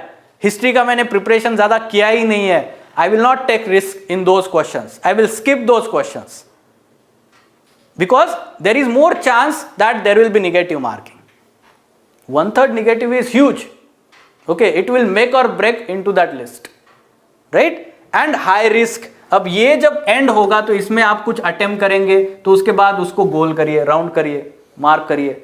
And here you will be having 145 minutes. The 145 minutes are end here. तब तक उसको ब्रेनस्टॉर्म करते रहना है, आधा घंटा उसको ब्रेनस्टॉर्म करिए, right? And you should always focus on कि मुझे कुछ तो याद आ जाए इसके बारे में. Okay, use your gut feeling also in some questions. मुझे पता है, मैंने पढ़ा था ये और मुझे लगता है कि ये सही है. Some questions I am saying. This is how calculated risk. And in the end, last 15 minutes, even if you are not knowing anything about these 5-10 questions, you should keep thinking about it. You should keep thinking about this. You do not know anything. Examination खत्म होने से 2 minute पहले भी आपके mind में कुछ भी click हो सकता है. Okay, and that's why you may attempt 1 or 2 questions from high risk also. ठीक है, so this is how we should proceed. Now students may be thinking, sir ऐसा क्यों 3 राउंड क्यों करना है हमें, फर्स्ट राउंड में ही सारा देख लेते हैं. Let me tell you that if you read all question once, no, it gives idea about difficulty level of paper. Maximum students are missing on this today. If you go on attempting from first to 100, no, you do not understand the difficulty level of paper and you attempt 90 question, 95 question. This is what happened last year. अगर आप 100 questions पढ़ लेते हो first round में, आपको difficulty level समझ में आता और आप ज्यादा अटेम्प्ट नहीं करते. ठीक है, so here comes the role of mock tests, here come the role of this practicing, and that's why you try to follow this here. Okay, one more thing, let me tell you that, जैसे last year बहुत students ने follow किया था या problem face किया था, like first 10 questions 15 questions were very easy और first half was very easy and last 50 questions were very difficult और other way round. Okay, so always I tell students here that you should have और know about this. जैसे श्री श्री रविशंकर बोलते art of living, so I say this is art of living. You should not be attached to any kind of question. Detachment is the mantra of this examination. क्या होता है मैं बताता हूं आपको. पहले क्वेश्चन पढ़ लिया, 5 मिनट उसी पे डाल दिए, and then you do not want to mark it, you move to the second question and you are still thinking about first question. I have invested 5 minutes, I need to attempt that. This is how again next 5 minutes are lost. Okay, you take the decision and you leave that question or attempt that, but next question while attempting that you give 100%, and for all 100 questions you should give 100%.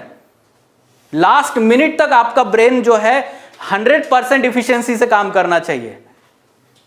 ठीक है, so don't be emotional कि मैंने बहुत time दिया है, मुझे attempt करना है, बाकी ने भी किया होगा, मुझे भी करना है. ठीक है, तो ये सारा चीजें आप छोड़ दो.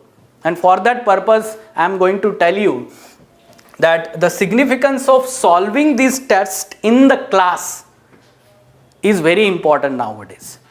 Why? Because you will understand your competition. You will understand your competition. Unless and until you do not understand your competition, you do not know how many questions are to be marked. This is not examination of excellence. Here you have to clear the cutoff. No one will know who is first or last in that list. है ना? All of them are getting chance to write mains examination, right? So those who have cleared that cutoff, so those all of them are getting, so there is no discrimination, no, कि वो marks count नहीं हो रहे हैं mains के लिए. So that's why only think about clearing cutoff. Be safe, play safe. ठीक है, तो ये आपको मंत्र पता होना चाहिए कि आप यहाँ पे कॉम्पीट करिए, आपको कंपटीशन पता होगी और फिर एग्जामिनेशन में आपको वो डिफिकल्टी लेवल समझेगी क्वेश्चन पेपर की, and then you will be attempting appropriately. ठीक है, so every day you solve these MCQs, you prepare, you revise, and every day without missing any day. ठीक है, and you try to find out your rank also at the end of the day. Okay, healthy competition is very important, essential in this examination. घर पे बैठ के MCQ solve करना is not at all helpful here.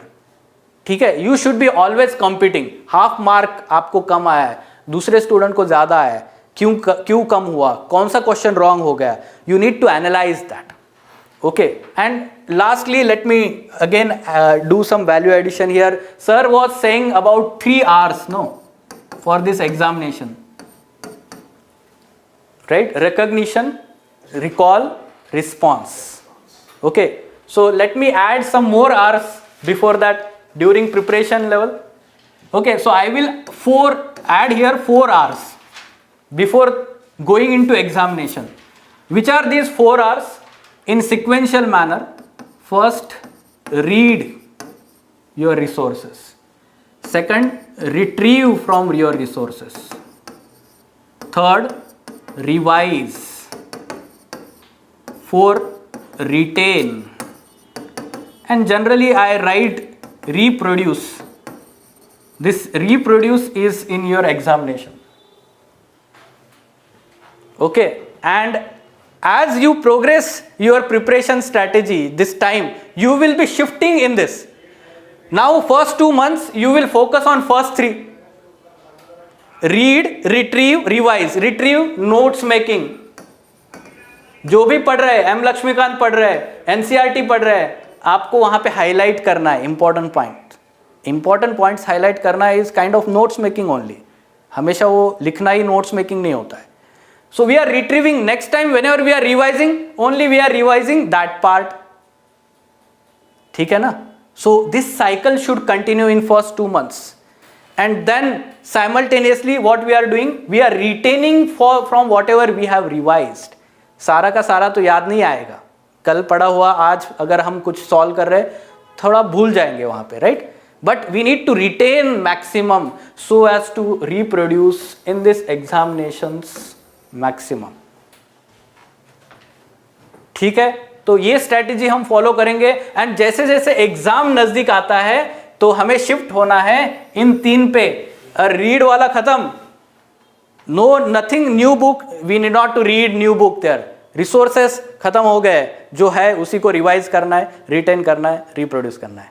तो जब हम mock test देंगे तो लास्ट 3 पे शिफ्ट होंगे. पहले जो हम सेक्शनल टेस्ट दे रहे फर्स्ट 3 पे फोकस करिए. Yes, everyone understood? Any question? Yes, one by one.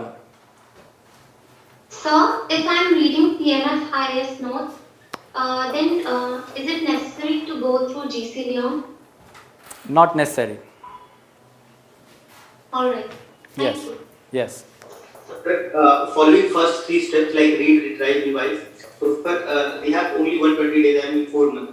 So do you think that is it a sufficient time to go for the NCERTs and then again? And if there are sufficient time, then do we need to go each every line, or there are any shortcut something to read NCERT in limited time?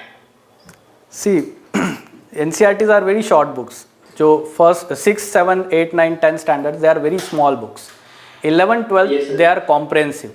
Okay, so what you can do, first you go through 6th to 10th in a very fast manner. You will understand everything. Okay, so you give more time to 11th, 12th. It is doable, let me tell you. Okay, and this is the only core source that you need to read for geography. Okay, so you need to only focus on those 4 NCRTs, 11th and 12th standard NCRT. But for that you need to have foundation, no. So that's why I always recommend कि आप 6 to 10 standard पहले एक बार पढ़ लो fast. Sir, can we get the PDF of the current affairs mapping of Lukman IAS of April, May and June, which is written and that will be on the 7th day of the test. So if possible, can we get the April, May and June current affair PDF? Because sir, I am not means revised or taken notes from the newspaper or other source. So if possible, can we get? Yes. We will ask to management. Daily current affairs is always available. We may compile that. We will provide you that also. Sir, while mapping, so do we need to just go through the map from Atlas, or do we need to practice also in the blank sheet of map? No. That is for mains examination. Okay. Practicing is for mains examination. Sir, you said that from newspaper, if you find any particular region or area. So sir, newspaper is a whole lot of things. So how can we differentiate that? What are the things need to be looking into the map? Good question. Okay, yes. Let me give you some idea about this also. Favorite areas of UPSC are northeastern states or northeastern region and southern states. Okay, and we will say that third part eastern states. जो अभी ये reverse पूछा था, this sir, ठीक है, तो वो eastern states का, generally north eastern and southern state से क्वेश्चन आता है मैपिंग के पार्ट से. Okay, and sir at the world level, yes, world level all important rivers and mountain ranges, deserts, their locations. Okay, you will get all important landforms in those maps. ठीक है, physical and political दोनों देख लेना है वहां पे, उससे सारा कवर हो जाएगा. Okay, and these rivers, they ask very important rivers of those continents. Okay. Okay, sir. Yes. Sir, when we are reading, just a moment. Okay. When we are reading from the atlas, there is, for example, Brahmaputra River. There is not mention of origination. So how can we read that each and every? We have to Google that, or how can we match that to? Yes. Those things which are missing, which are important for the prospective. Yes. Very good question the student is asking here, that when we are doing mapping, so there is no exact location or about that information about source of that river and all these things. So what we can do is simultaneously we will keep NCRT with us, 11th standard NCRT, information about all important rivers is mentioned there. 11th standard India physical, drainage pattern, name of the chapter. Okay, drainage systems of India. ठीक है, तो वहां पे सारे reverse जो है important rivers, उसके tributaries, उसके बारे में ब्रीफ इंफॉर्मेशन दिया है. If you do not get more information, again Google is our best friend. ठीक है. Yes, your question. This India year book, so do we have to get it now or just first finish this thing and then move to? No, you finish this thing and yes, you finish this thing. Don't worry about right now. Just read NCRTs about the agriculture, the type of question that they are asked. In the first part, I told you that what kind of geographical factors are suitable for growth of these crops and all. That is covered in NCRT. Okay, but there is separate we can say test for India yearbook and economic survey, all these questions. So there you will get the recent yearbook now. ठीक है, अभी yearbook नया आ जाएगा तो उसमें updated facts होते हैं, तो वो updated वाला पढ़ो. ठीक है. Sir, the test which we are giving from tomorrow, the MCQ which will come, it will directly from the previous year UPSC question, or it will from prepared by the institute itself? No, they are prepared by institute. Okay, they will not be previous year questions. Okay. So you yourself go through previous year questions, you understand how UPSC asks questions, accordingly we have to prepare for those topics. Okay, so that's why I would recommend that you should have one analysis. Okay, in market you will get that last 20 years question paper analysis, subject wise analysis. Okay, so you can refer to any that book and you will understand what UPSC is asking from geography. Okay, and then you will able to whatever you are preparing, this should be like this. वो horse का होता है ना, race का, race वाला horse जो होता है उसके सामने आंखों पे ऐसा, so he can always focus on what is there in that path. ठीक है, तो हमारा preparation ऐसे ही होगा, not ऐसे, because lot of resources are there in market. ठीक है, तो एक जो भी है उसको बाइबल समझो और उसी को पढ़ते रहो. Yes. Thank you, sir. Sir, I have a question. Yes. Yes. Sir, actually, I just need to confirm. Sorry? You're not audible? Am I audible now? Yes, yes. Sir, I'm talking about like I'm having class notes, fine. So I know, sir, like when pre is prevailing, and I feel difficulty. I'll talk about some topics like you talk about La Nina and so water circulation, and some topics like Means perspective, sir. So what I feel like when I need to go about this pre-sir. What I used to do, if I have to jot them down some points or keywords over there, I feel like now to read, big topics or those 3-4 pages of, content is there, and I have a problem. Like I feel personally, to read again and again that story kind of. I'm talking about. So I don't feel. What I'm saying is, I'm not able to jot down particular things like to a PT perspective, sir. Notes making, you are saying. For PT perspective, notes making, you are finding it difficult.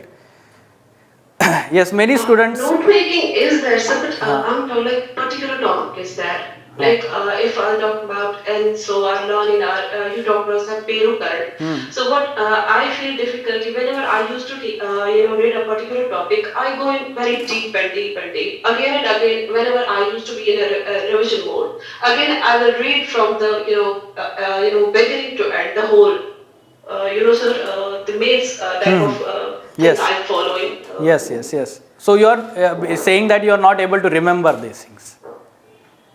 This is every time you are reading again and again everything, that means you are not able to retain the things, no? I retain, sir, but as far as short notes, I'm not able to make, crisp notes. So that's why I was talking, notes making is actually challenging. And for prelims examination, let me tell you that you should not make notes of geography separately. Okay, why I am saying this? For mapping part, it is fine. You will write down on the maps itself. You will revise that part. That is not the problem. But making notes out of NCERT means you are again writing NCERT, basically. Okay, those 11th and 12th standard NCERT. So that's why it is not advisable. No, you highlight, you make the star mark. One mark. हम क्या करते थे, हम बताते हैं आपको. एक revision हो गया, हमने अंडरलाइन कर लिया. दूसरी रिवीजन में हमने हाईलाइट कर लिया. तीसरी रिवीजन में हमने इंपॉर्टेंट पॉइंट को 1 स्टार दे दिया. चौथे रिवीजन में हमने 2 स्टार दिया. अब ऐसे करते करते हमारा रिवीजन का अमाउंट भी कम होता है and the time is also reducing because I am revising only less amount of material now. This should be the practice. ठीक है, रिवाइज करते वक्त we need not to revise everything. That means you are not reading with all your heart and mind. ठीक है, you should understand the concept, and once you understand the conceptual things, you need not to revise again. Only factual thing you have to revise. Okay, so for that matter, you should mark on the NCERT itself. Oh, next time I may not be able to remember this particular fact. I will mark here itself. I will revise this again. Okay, so whatever the resource you are reading, so you revise that again and again, and that revision time should reduce. Then only it says that you are reading that properly. ठीक है? And whatever the conceptual understanding if you are not having in interaction sessions, जब हम climatology के बारे में MCQ solve करेंगे, there you ask questions about those concepts. You be ready with your queries. ठीक है? So आपके सारे queries वहाँ पे solve हो जाएंगे. Yes. Yes, any other question?